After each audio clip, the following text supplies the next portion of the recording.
ഇവിടെ വായിക്കട്ടെ.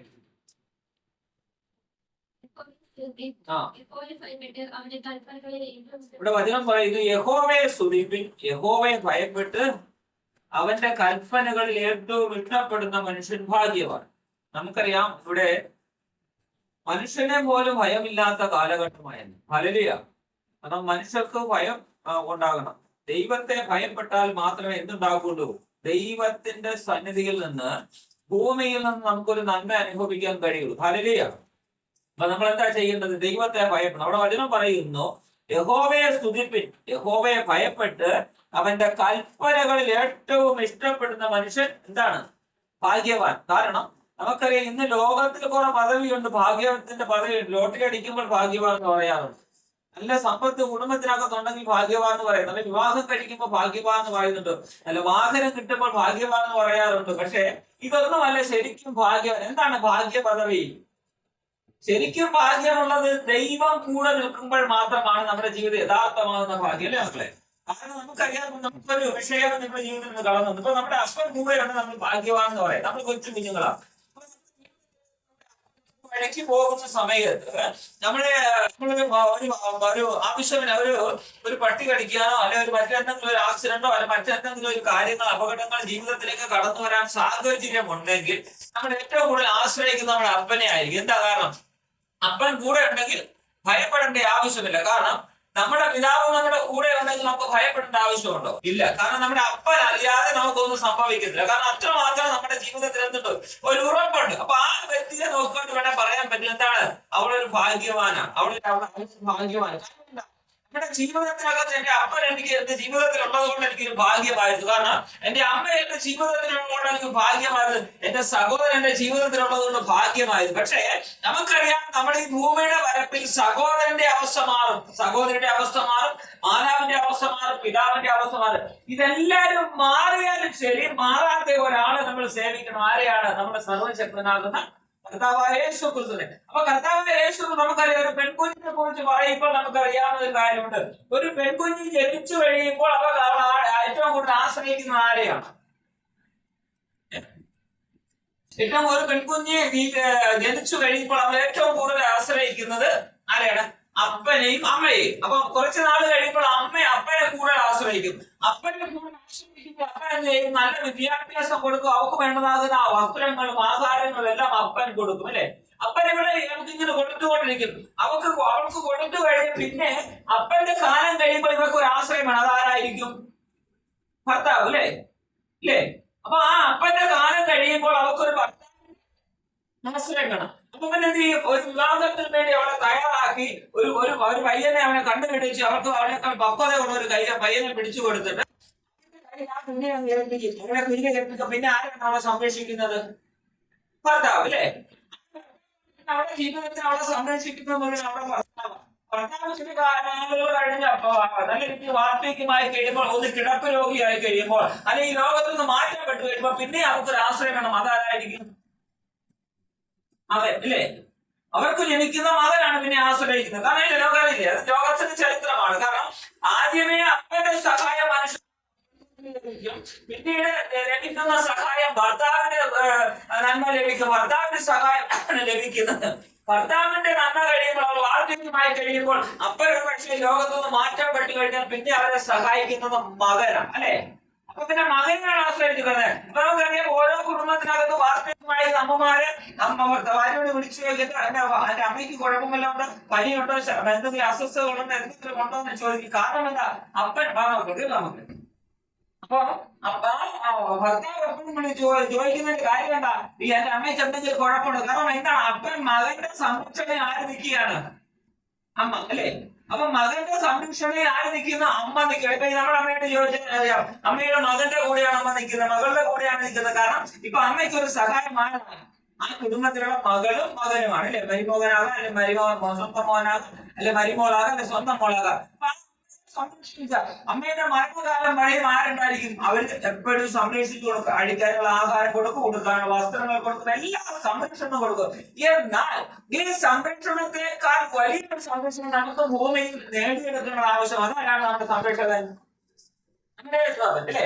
അപ്പൊ നമ്മുടെ യേശു കർത്താവാണ് നമ്മുടെ ഇന്ന് നമുക്കൊരു ഭൂമിയിൽ ഈ ഒരു ചട്ടം വെച്ചിട്ടുണ്ട്. ഒരു കുഞ്ഞ് ജനിക്കുമ്പോൾ, ഒരു പെൺകുഞ്ഞ് ജനിക്കുമ്പോൾ ആദ്യം അപ്പന്റെ സഹായം തേടുന്നു, പിന്നെ ഭർത്താവിന്റെ സഹായം തേടുന്നു, പിന്നെ മകന്റെ സഹായം തേടുന്നു. പോട്ടെ, ഇവരെല്ലാം ഈ 3 പേരും അങ്ങ് മാറിയാൽ ഇവരുടെ സഹായം ആരായി? സഹായം വ്യക്തമായി. അപ്പൊ സഹായം നമ്മൾ അതിനേക്കാൾ ഒരു അപ്പനേക്കാളും ഒരു ഭർത്താവിനേക്കാളും ഒരു മകനേക്കാളും നമ്മുടെ കൂടെ എന്നും കൂടെ നിൽക്കുന്ന ഒരാളുടെ പേരാണ് നമ്മുടെ കർത്താവായ യേശു ക്രിസ്തു. അല്ലേ? ദൈവവചനം എന്താ പറയുന്നത്? ആ കർത്താവ് ആരാണോ? അനന്യൻ തന്നെ. അർത്ഥം എന്താ? അനന്യൻ എന്ന് പറയാൻ എന്താ അതിന്റെ അർത്ഥം? എന്നും കൂടെ ഉള്ളവൻ, മാറാതെ നിൽക്കുന്നവൻ, ഇല്ലേ? സംരക്ഷകൻ, രക്ഷകൻ. അപ്പൊ നമ്മുടെ ഉത്തരവാദിത്വമുള്ള നമ്മുടെ ജീവിതത്തിനകത്ത് നമുക്ക് കൊടുക്കേണ്ടതാകുന്ന നന്മകളെ തരുവാൻ തക്കവണ്ണം നമ്മൾ എന്താ ആഗ്രഹിക്കുന്നു അത് നമ്മുടെ അപ്പൻ നമുക്ക് അനുനിമിഷം സാധിക്കും. ആ ദൈവത്തിന് പറയുന്ന പേരാണ് എന്റെ കർത്താവ് അനന്യൻ തന്നെ. എന്ന് വെച്ചാൽ നമ്മുടെ ജീവിതം വിട്ടു മാറത്തില്ല. ഒരപ്പനേക്കാൾ കൂടുതൽ, ഒരമ്മയേക്കാൾ കൂടുതൽ, ഒരു സഹോദരനേക്കാൾ കൂടുതൽ, മകനേക്കാൾ കൂടുതൽ, ഏറ്റവും കൂടുതൽ നമ്മുടെ കൂടെ അടുത്തു നിന്ന് നമ്മളെ സഹായിക്കുന്ന ദൈവമാണ് യേശു ക്രിസ്തു. കാരണം നമുക്കറിയാം, ഇനി മറ്റൊരു ഭാഗത്തേക്ക് നമ്മൾ കടന്നു പോകുമ്പോൾ നമുക്കറിയാം, നമ്മുടെ ഭർത്താവ് അല്ലെങ്കിൽ അപ്പൻ ചെന്ന് മകളോട് ചെന്ന് അപ്പൻ ചെന്ന് ചോദിക്കുക, അപ്പ എനിക്ക് ഇന്നത് വേണം, ഇല്ലേ ചോദിക്കാറുണ്ട്. അപ്പം അപ്പനത് അറിയാം, ഇന്നത് എന്റെ മോക്ക് ഇന്ന ആവശ്യമുണ്ടെന്ന്, അവർക്ക് ഇന്ന ആഗ്രഹമുണ്ടെന്ന് അപ്പൻ അറിയാൻ പറ്റുമോ? ഇല്ല. കാരണം എന്താ? ഇവള് പറഞ്ഞാലേ അറിയത്തുള്ളൂ. അപ്പം അപ്പനോട് പറയുക, അപ്പ എനിക്ക് ഇന്നത് വേണം, എനിക്ക് ഡ്രോയിങ് ചെയ്യാൻ എനിക്ക് ബുക്ക് വേണം, പെൻസിൽ വേണം, പക്ഷികൾ വേണം, അതൊക്കെ അപ്പനോട് മകൾ പറയുമ്പോൾ അപ്പോഴങ്ങനെ അറിയുന്നല്ലേ? അതുപോലെ തന്നെ ഭർത്താവിനോട് ചെന്നിട്ട് എനിക്ക് ചേട്ടാ എനിക്ക് ഇന്ന ആവശ്യങ്ങളുണ്ട്, എനിക്ക് ഇന്ന കാര്യങ്ങൾ വേണം, എനിക്ക് ഇന്ന വസ്ത്രം വേണം, ഇന്ന കാര്യങ്ങൾ വേണമെന്ന് ഭർത്താവിനോട് ചെന്ന് പറയുമ്പോഴാണ് ഭർത്താവ് എന്താ ചെയ്യുന്നത്? ഈ എന്റെ ഭാര്യയ്ക്ക് ഇന്ന ആവശ്യമുണ്ട്. അതുപോലെ തന്നെ ഒരു മകനോട് എനിക്ക് മരുന്ന് വേണം, എനിക്ക് ഗുളിക വേണം, കുഴമ്പ് വേണം, അത് വേണം, ഇത് വേണം, ഇങ്ങനെയുള്ള കാര്യങ്ങൾ മകനോട് പറയുമ്പോഴാണ് അപ്പൊ അമ്മയ്ക്ക് ഇന്ന ശാരീരിക ക്ലേശങ്ങളുണ്ട്, അപ്പൊ ഇന്ന പ്രയാസങ്ങളുണ്ടെന്ന് ആരറിയുന്നത്? മകനറിയും. എന്നാൽ നമ്മുടെ യേശുവൻ നമ്മുടെ കൂടെ നിൽക്കുമ്പോൾ ഇത് നമ്മൾ അങ്ങോട്ട് പറയേണ്ട ആവശ്യമുണ്ടോ? ഇല്ല. കാരണം ഇത് നമുക്ക് അങ്ങോട്ട് പറയേണ്ട ആവശ്യമില്ല. എന്തറിയാം? യേശു കർത്താവ് എന്തറിയാം? നമ്മുടെ ജീവിതത്തിലുള്ള സകല കാര്യങ്ങൾ നമ്മൾ ആഹാരം വേണമെന്നറിയാം, കുഴമ്പ് വേണമെന്നറിയാം, രോഗത്തിന് മരുന്ന് വേണമെന്നറിയാം, ഉടുക്കാനുള്ള വസ്ത്രം വേണമെന്നറിയാം, നമുക്ക് ആരോഗ്യം വേണം. അപ്പൊ ഇതെല്ലാം ആർക്കറിയാം? യേശു കർത്താവിനറിയാം. അപ്പൊ യേശു കർത്താവിനെയാണോ നമ്മൾ കൂടുതൽ ആശ്രയിക്കേണ്ടത്? അപ്പനെയാണോ, അമ്മയാണോ, മകനെയാണോ? യേശു കർത്താവിനെ. കാരണം നമ്മൾ അവരെ വേണമെന്നല്ല, അപ്പനെ വേണമെന്നല്ല, അമ്മയെ വേണമെന്നല്ല, ഭർത്താവിനെ വേണമെന്നല്ല, മകനെ വേണമെന്നല്ല. കാരണം ഇവരെക്കാൾ ഏറ്റവും കൂടുതൽ നമ്മൾ പറയുന്നില്ലെന്ന് നമ്മുടെ ഹൃദയത്തിന്റെ ആഗ്രഹങ്ങളും ആവശ്യങ്ങളും അറിയുന്ന ഒരു ദൈവമാണ് കർത്താവായ യേശു ക്രിസ്തു. അപ്പൊ അതുകൊണ്ടാണ് ഏറ്റവും കൂടുതൽ ആൾക്കാര് ഇപ്പൊ നമുക്ക് ഒരു രോഗത്തിന് വിടുതൽ കിട്ടിയിട്ട് നമ്മൾ അങ്ങ് പോകുന്നതാണോ നല്ലത്? ഒരു വർഷം മുമ്പ് ഒരു അസുഖം വന്നു, അവിടെ വന്ന് പ്രാർത്ഥിച്ചു, യേശു അപ്പം വിടുവിച്ചു. യേശുപ്പം വിടുവിച്ചിട്ട് മക്കൾ അങ്ങ് പോവുകയാണ് നല്ലത്? അല്ല, പിന്നെ നിക്കണം. എന്താ കാരണം? കാരണം ഇനിയും ജീവിക്കേണ്ടതാണ് മക്കൾക്ക്. ഇനി എത്ര വർഷം ഈ ഭൂമിയിൽ ദൈവം ആയുഷ്യം തന്നിരിക്കുന്നോ ആ ആയുഷിന്റെ അവസാന ഘട്ടം വരെ ജീവിക്കണമെങ്കിൽ ഇന്നത്തെ ഒരു സഹായം കൊണ്ട് നമുക്ക് പോയാൽ പറ്റുമോ? ഇല്ല. പിന്നെ വേണം വീണ്ടും നിൽക്കണം. കാരണം ഇനി നമുക്ക് മുൻപ് ഒരു ദീർഘവീക്ഷണമാണ്. കാരണം ഇനി എനിക്ക് രോഗം വരും, ഇനി എനിക്ക് കടഭാരം വരും, വസ്ത്രത്തിന് കുറവ് വരും, സകലം എനിക്ക് കുറവ് വരും. പക്ഷെ ഈ കുറവ് വരുന്ന സമയത്ത് ഞാൻ മാറിപ്പോയാൽ എന്ത് ചെയ്യും? പക്ഷെ മാറിപ്പോവുക. ഒരു രോഗം പ്രാപിച്ചിട്ട് ഇത്രയും ആവശ്യങ്ങൾ ഇനി ദീർഘകാലം മുഴുവൻ നമ്മുടെ ജീവിതത്തിൽ പല ആവശ്യങ്ങളുണ്ട്. പക്ഷെ ഈ ആവശ്യങ്ങൾക്ക് വേണ്ടി നമ്മളൊന്ന് മാറിപ്പോയാൽ എന്ത് ചെയ്യും? ലഭിക്കുമോ? ഇല്ല. അപ്പൊ നമ്മൾ എന്ത് മനസ്സിലാക്കിയിരിക്കണം? നമ്മുടെ യേശുവ നമ്മളെ ഒരു രോഗത്തിന് സൗഖ്യം വരുമ്പോഴോ അല്ലെങ്കിൽ ഒരു ചെറിയ കടഭാരങ്ങൾ മാറുമ്പോഴോ ഒരു ചെറിയ മുഴ വരുമ്പോഴോ ഒരു കൊല്ലം അരി മാറുമ്പോഴോ എപ്പോഴും ഇത് മാറിയാൽ വീണ്ടും നമുക്ക് അവിടെ നിൽക്കണം. കാരണം എന്താ? അതിന്റെ 2% ജീവിതത്തിനകത്ത് കടന്നു വന്നാലും നമ്മുടെ പറയുന്നത് ഈ കർത്താവായ യേശു ക്രിസ്തു അനന്യന എന്നും നമ്മുടെ കൂടെ ഉണ്ടാകുന്ന ദൈവമാണ്. നമ്മുടെ ആവശ്യങ്ങളെ അറിയുന്ന ദൈവമാണ്, നമ്മുടെ പ്രശ്നങ്ങളെ അറിയുന്ന ദൈവമാണ്, നമ്മുടെ കണ്ണുനീര് കാണുന്ന ദൈവമാണ്. ഇതൊന്നും മനുഷ്യന് കാണാൻ കഴിയില്ല. നമ്മൾ കരഞ്ഞിട്ട് നമ്മൾ മുഖം കഴുകിയാൽ നമ്മുടെ ഭർത്താവിനോ നമ്മുടെ അപ്പനോ നമ്മുടെ കുഞ്ഞിനോ അറിയത്തില്ല. മുഖം കഴുകിയത് കൊണ്ട് അറിയാൻ പറ്റത്തില്ല കരഞ്ഞതാണ്. പക്ഷെ ഈ കരഞ്ഞ കണ്ണുനീര് തുടച്ചു കളഞ്ഞാലും കഴുകി കളഞ്ഞാലും ആർക്കറിയാം? നമ്മുടെ ഹൃദയത്തിനകത്തിരിക്കുന്ന വേദനകളെ അറിയുന്ന ദൈവത്തിന് നമ്മുടെ ഹൃദയത്തിന്റെ പുറത്തേക്ക് വരുന്ന കണ്ണിൽ കൂടെ വരുന്ന പുറത്തേക്ക് വരുന്ന കണ്ണിന് നമ്മൾ തുടർച്ചയായും ഇവിടെ ഹൃദയത്തിനകത്ത് രസങ്ങളുണ്ടെന്ന് വേദനയുണ്ടെന്ന് ആർക്കറിയാം? യേശുക്രിസ്തുവിന് അറിയാം. അപ്പൊ യേശുക്രിസ്തുവിന് അറിയാമെങ്കിൽ നമുക്ക് പിതാക്കന്മാർക്കോ മക്കൾക്കോ ഭർത്താവിനെ അറിയാത്ത ഒരു കാര്യം, നമ്മുടെ മുഖം കഴുകി കഴിയുമ്പോൾ ഇവർക്ക് കാര്യങ്ങൾ അറിയത്തില്ലേ? മുഖം കഴുകിയിട്ട് അമ്മ വന്നു അല്ലെങ്കിൽ മകൾ വന്നു വ്യക്തിയോട് വന്ന് ചിരിച്ചു കാണിക്കുമ്പോൾ ഈ മനുഷ്യനായ ഈ വ്യക്തി ചിരിക്കുന്നത് എന്റെ ഹൃദയത്തിനാകുന്ന വേദനയുണ്ടെന്ന് അറിയുമോ? ഇവരുടെ ഹൃദയത്തിന്റെ ആവശ്യം അറിയുന്ന വ്യക്തിയല്ല മനുഷ്യൻ. അപ്പം അതറിയാവുന്ന വ്യക്തിയാരാ? യേശുക്രിസ്തു. അതിനാണ് നമ്മൾ യേശുക്രിസ്തുവിനെ ദൈവത്തിന്റെ സന്നിധി വിശ്വസ്തയോടെ ദൈവത്തെ സേവിക്കുന്നത്. വചനം പഠിപ്പിക്കുന്നത് യഹോവയെ സ്തുതിപ്പിക്കും. എന്തിനാ യഹോവയെ സ്തുതിക്കുന്നത്? യഹോവയെ സ്തുതിക്കും. നമ്മുടെ ജീവിതത്തിനകത്ത് ചെയ്ത ഉപകാരങ്ങൾ നമുക്ക് ആരോഗ്യം തന്നു, നമ്മളെ നിലനിർത്തി. ഇനി ഒരു കാര്യം കൂടെ പറയാനൊരു കാര്യമുണ്ട്. നമുക്ക് ജീവൻ തന്നെ ആരാ? യേശു കർത്താവ്. നമ്മുടെ ശരീരം തന്നെ ആരാ? യേശു കർത്താവ്. നമ്മുടെ ശരീരത്തിലേക്ക് പോകുന്ന വായു തന്നതാരാ? യേശു കർത്താവ്. നമുക്ക് അനുനിമിഷം നമ്മളെ ഭക്ഷണം തരുന്നതാരാ? യേശു ക്രിസ്തു. നമുക്ക് വസ്ത്രം തരുന്നതാരാ? യേശു ക്രിസ്തു. നമ്മുടെ ജീവിതത്തിൽ എന്തെല്ലാം വേണോ അത് മുഴുവൻ തരുന്നതാരാ? യേശു ക്രിസ്തു. Hallelujah, hallelujah. അപ്പൊ ഇതെല്ലാം യേശു ക്രിസ്തു നമുക്ക് കഴിയാം. ഈ ഭൂമിയിൽ ജന്മം നൽകുന്ന യേശു ക്രിസ്തുവാ. ഏതെൻ തോട്ടത്തിൽ ആദാമിന്റെ സന്തതിയിൽ കൂടെ ഈ ഭൂമിയിലേക്ക് ഒരു മനുഷ്യാവതാരം എടുക്കാൻ മണ്ണ് കുഴച്ച് മനുഷ്യനെ രൂപമാക്കിയതും ജീവശാസ്ത്രം മൂന്നിയതും ആരാ? നമ്മുടെ ദൈവമാണ്. അപ്പൊ ഈ ദൈവം നമ്മുടെ ജീവിതത്തിനകത്ത് അനുനിമിഷം വേണ്ടതാകുന്ന നന്മകളെ തരികയാണ്. അതുകൊണ്ടാണ് വചനം പറയുന്നത് യഹോവയെ സ്തുതിപ്പീൻ. മനസ്സിലായോ? ഇന്ന് ഭൂമി ഭൂമണ്ഡലങ്ങളുണ്ട്. പക്ഷേ ഏതെങ്കിലും ഒരു പറഞ്ഞിട്ടുണ്ടോ ഇങ്ങനെ ഒരു മനുഷ്യനെ ഒരു ഉൾക്കൊടിയെ ഇവിടെ ആരെങ്കിലും ജനിപ്പിച്ചതായിട്ട്? ബൈബിൾ അല്ലാതെ ഏതെങ്കിലും ഒരു പുസ്തകം പറയുന്നുണ്ടോ? ഇല്ല. കാരണം അങ്ങനെയുള്ള പുസ്തകത്തിനകത്ത് അങ്ങനെ ഒരു ദൈവം യേശുക്രിസ്തു എന്ന് പറയുന്ന പരിശുദ്ധനാകുന്ന ദൈവമല്ലാതെ ഒരു ദൈവമില്ല. ഉണ്ടോ? ഒരുപാട് പുസ്തകം നമ്മൾ വായിക്കുമ്പോൾ കാണുന്ന ഞാനല്ലാതെ ഒരു ദൈവം നിനക്ക് ഉണ്ടാകരുത്, ഇല്ലേ? കാരണം ഇന്ന് നമുക്കറിയാം മനുഷ്യൻ ദൈവമാകുന്ന കാലഘട്ടമാണ്, മൃഗങ്ങൾ ദൈവമാകുന്ന കാലഘട്ടമാണ്, പക്ഷിമൃഗാകുന്ന ദൈവമാകുന്ന കാലഘട്ടമാണ്. പക്ഷെ ഇവരുടെ ഒന്നും ജീവിതത്തിനകത്ത് നമ്മുടെ ഹൃദയത്തിന്റെ വേദന എന്ത് ചെയ്യാൻ പറ്റില്ല, അറിയാൻ പറ്റില്ല, മനസ്സിലാക്കാൻ കഴിയില്ല. നമുക്ക് അറിയാവുന്ന ഒരു വ്യക്തിത്വം ഉണ്ടെങ്കിൽ അതാരാണ്? നമ്മുടെ പരിശുദ്ധനാകുന്ന ദൈവമാണ്, നമ്മുടെ കർത്താവായ യേശു ക്രിസ്തുവാണ്. അതുകൊണ്ടാണ് നമ്മുടെ ജീവിതത്തിൽ ചെറിയ ചെറിയ കഥകളിരിക്കുന്നത്. അപ്പൊ നമ്മുടെ ജീവിതത്തിനകത്ത് ചെറിയ ചെറിയ പ്രശ്നങ്ങൾ ജീവിതത്തിനകത്ത് കടന്നു വരുമ്പോൾ നമ്മുടെ പ്രശ്നങ്ങൾക്ക് പരിഹാരം വരുന്ന ദൈവത്തിന്റെ അടുത്ത് നമ്മൾ പിന്മാറാതെ നിൽക്കണം. എന്തിനാ? ഇനി മറ്റൊരു കാര്യങ്ങളുടെ വചനത്തിൽ പറയുന്നത് എന്ത് ചെയ്യണം? യഹോവയെ ഭയപ്പെട്ട് അവന്റെ കൽപ്പനകൾ എന്തിനേ എന്താ വായിക്കേ എന്ന് ഇഷ്ടപ്പെടണമെന്നാ പറഞ്ഞത്. ഏറ്റവും ഇഷ്ടപ്പെടണം. ഞാൻ ഇപ്പൊ പറഞ്ഞ കാര്യങ്ങൾ, ഇപ്പൊ വിവരിച്ച കാര്യങ്ങൾ നമുക്ക് മനസ്സിലായി. അപ്പൊ നമ്മൾ ഏറ്റവും ഇഷ്ടപ്പെടണം. കാരണം എന്താ? അപ്പൻ ജനിച്ച സമയം മുതൽ അപ്പൻ മക്കൾക്ക് എന്തെല്ലാം ആവശ്യങ്ങൾ തരുന്നോ ആ തരുന്ന സാധനങ്ങളെല്ലാം ഇങ്ങനെ ഓർക്കുമ്പോൾ എന്റെ അപ്പനോട് എന്താണ് മക്കൾക്ക് ഏറ്റവും ഉള്ളത്? ഭയങ്കര ഇഷ്ടമാണ്. ഒരാൾക്ക് പറഞ്ഞു നിൽക്കാൻ പറ്റാത്ത ഇഷ്ടമാണ്. കാരണം അത് നമുക്ക് വിവരിക്കാൻ കഴിയില്ല. ഇപ്പൊ എന്റെ മക്കളെ വർഷങ്ങളുടെ മനസ്സിലിരിക്കുന്ന ഇഷ്ടം വേറൊരു വ്യക്തിക്ക് ചൂണ്ടിക്കാണിക്കാൻ പറ്റുമോ? കാരണം എന്താ? ഇതിന്റെ ആരും അറിയാത്ത ആരാ? മക്കളുമാണ്, അപ്പനുമാണ്. എന്റെ മകൾ എന്നെ എത്രമാത്രം ആഴമായി സ്നേഹിക്കുന്നതാണ് ആൾക്കറിയാം, അപ്പനറിയാം.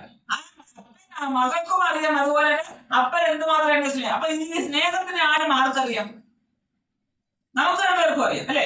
അപ്പനും മോക്കും അറിയാം. എന്റെ അപ്പനും മോക്കും സന്തോഷം എന്ന് പറയുന്ന പ്രിയ കർത്താവിന് ആവശ്യം അറിയാം, ഈ മകൾക്കും അറിയാം. ഈ അപ്പനും മകളുമായിട്ടുള്ള സ്നേഹത്തിന്റെ ആഴത്തിലൊന്ന് നിങ്ങൾക്കറിയാം, അത് മറ്റൊരു വ്യക്തിക്ക് അറിയാൻ പറ്റും. അപ്പൊ അറിയാത്തത് കൊണ്ട് നമ്മൾ എന്ത് ചെയ്യും? ഏറ്റവും സ്നേഹിക്കും.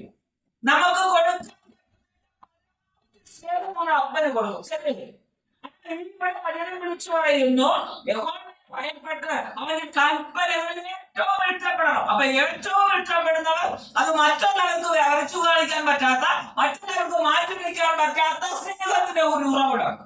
മനസ്സിലാവുന്നുണ്ടോ? അപ്പം നമ്മുടെ അപ്പനോട് നമുക്ക് സ്നേഹമുണ്ട്, ഏറ്റവും ഇഷ്ടമുണ്ട്. അമ്മയോടും ഇല്ലേ അങ്ങനെയുള്ള? കാരണം എന്താ? നമുക്ക് ഒരു ആഹാരം ഉണ്ടാക്കണമെങ്കിൽ നമുക്ക് എന്തെങ്കിലും ഒരു ആവശ്യമുണ്ടെങ്കിൽ ഒരു പനിയോ തലവേദന എന്തെങ്കിലും പറഞ്ഞിട്ട് അമ്മയ്ക്ക് എന്തായിരിക്കും? ഒരു വെപ്രാളമായി. എന്താ കാര്യം? എന്റെ കുഞ്ഞിന് എന്തോ സംഭവിച്ചു, എന്റെ കുഞ്ഞിന് എന്താണ്, എന്റെ കുഞ്ഞിന് പിന്നെ ഭർത്താവിന് അച്ഛ ഓടി വായിച്ച എന്റെ കുഞ്ഞിന് പനി എന്തോ കൊല്ലാതെ ക്ഷീണം ഒക്കെ ഓടി. കാരണം ഒരു വെപ്രാള, ഒരു പരവേശം. കാരണം എന്താ, ഏറ്റവും ഇഷ്ടപ്പെടുന്ന മകളാത്, അല്ലേ അല്ലേ ചിത്തുമോളെ? അപ്പൊ അമ്മ ഏറ്റവും ഇഷ്ടപ്പെടുന്ന മകളാ. ഇനി കറുത്തതാകാം, വെളുത്തതാകാം, സൗന്ദര്യമില്ലായിരിക്കാം, മുടി ഉണ്ടാകും, മുടിയില്ല. പക്ഷെ എങ്കിലും അമ്മയ്ക്ക് എന്താണ് ആ കുഞ്ഞ് ഏറ്റവും ഇഷ്ടപ്പെട്ടത്, അല്ലെ? ആ അപ്പനും അതുപോലെ ആ കുഞ്ഞ് ഏറ്റവും ഇഷ്ടപ്പെട്ട. കാരണം എന്താ?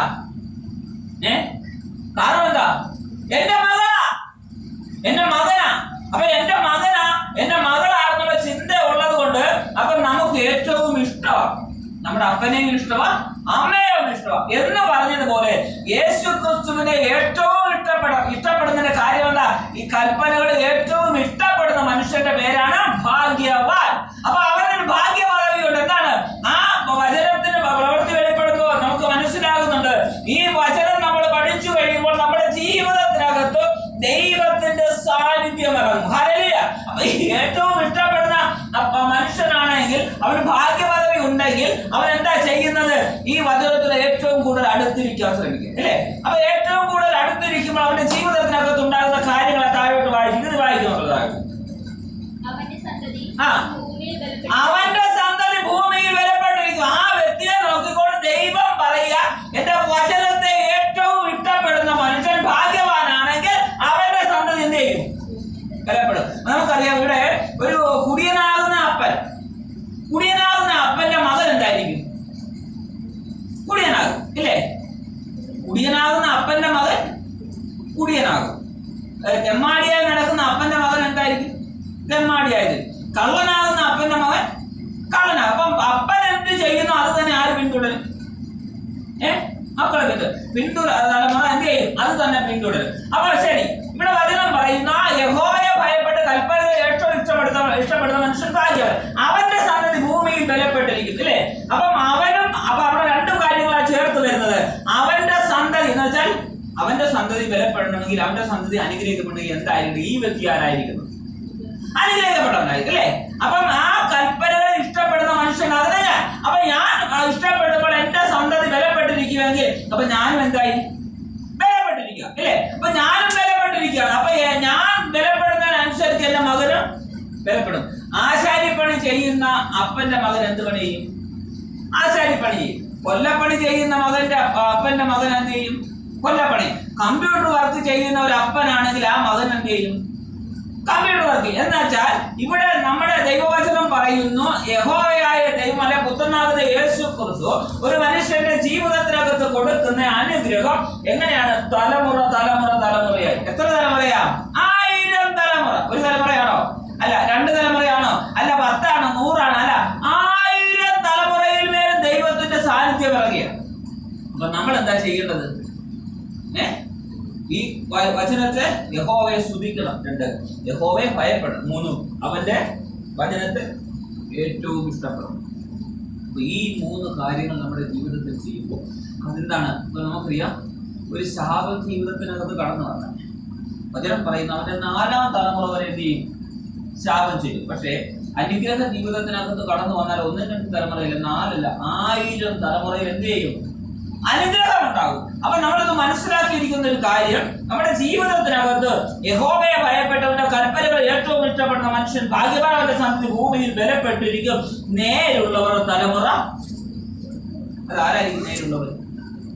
ഭാഗ്യപദവിയുള്ള ഒരു മനുഷ്യൻ എന്തുണ്ടാകും? നേരുണ്ടാകും. ഇനി അതിനകത്ത് ഞാൻ അന്തരീനമായി കിടക്കുന്ന ഒരു വിഷയം കൂടി ഞാൻ എന്റെ മക്കളോട് ഞാൻ പറയാൻ ആഗ്രഹിക്കുക.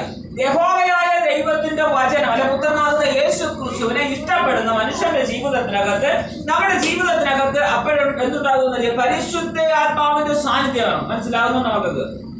പരിശുദ്ധാത്മാവ് പ്രാപിച്ചിട്ടുണ്ടോ? മക്കൾ വർഷങ്ങൾ പ്രാപിച്ചിട്ടുണ്ടോ? ഇല്ല. അപ്പൊ ഇനി നമ്മൾ ഉപവാസ പ്രാർത്ഥന നമുക്ക് വേണ്ടി നമ്മൾ പ്രാർത്ഥിക്കുമ്പോൾ മക്കളത് പ്രാപിക്കും. ഓക്കെ.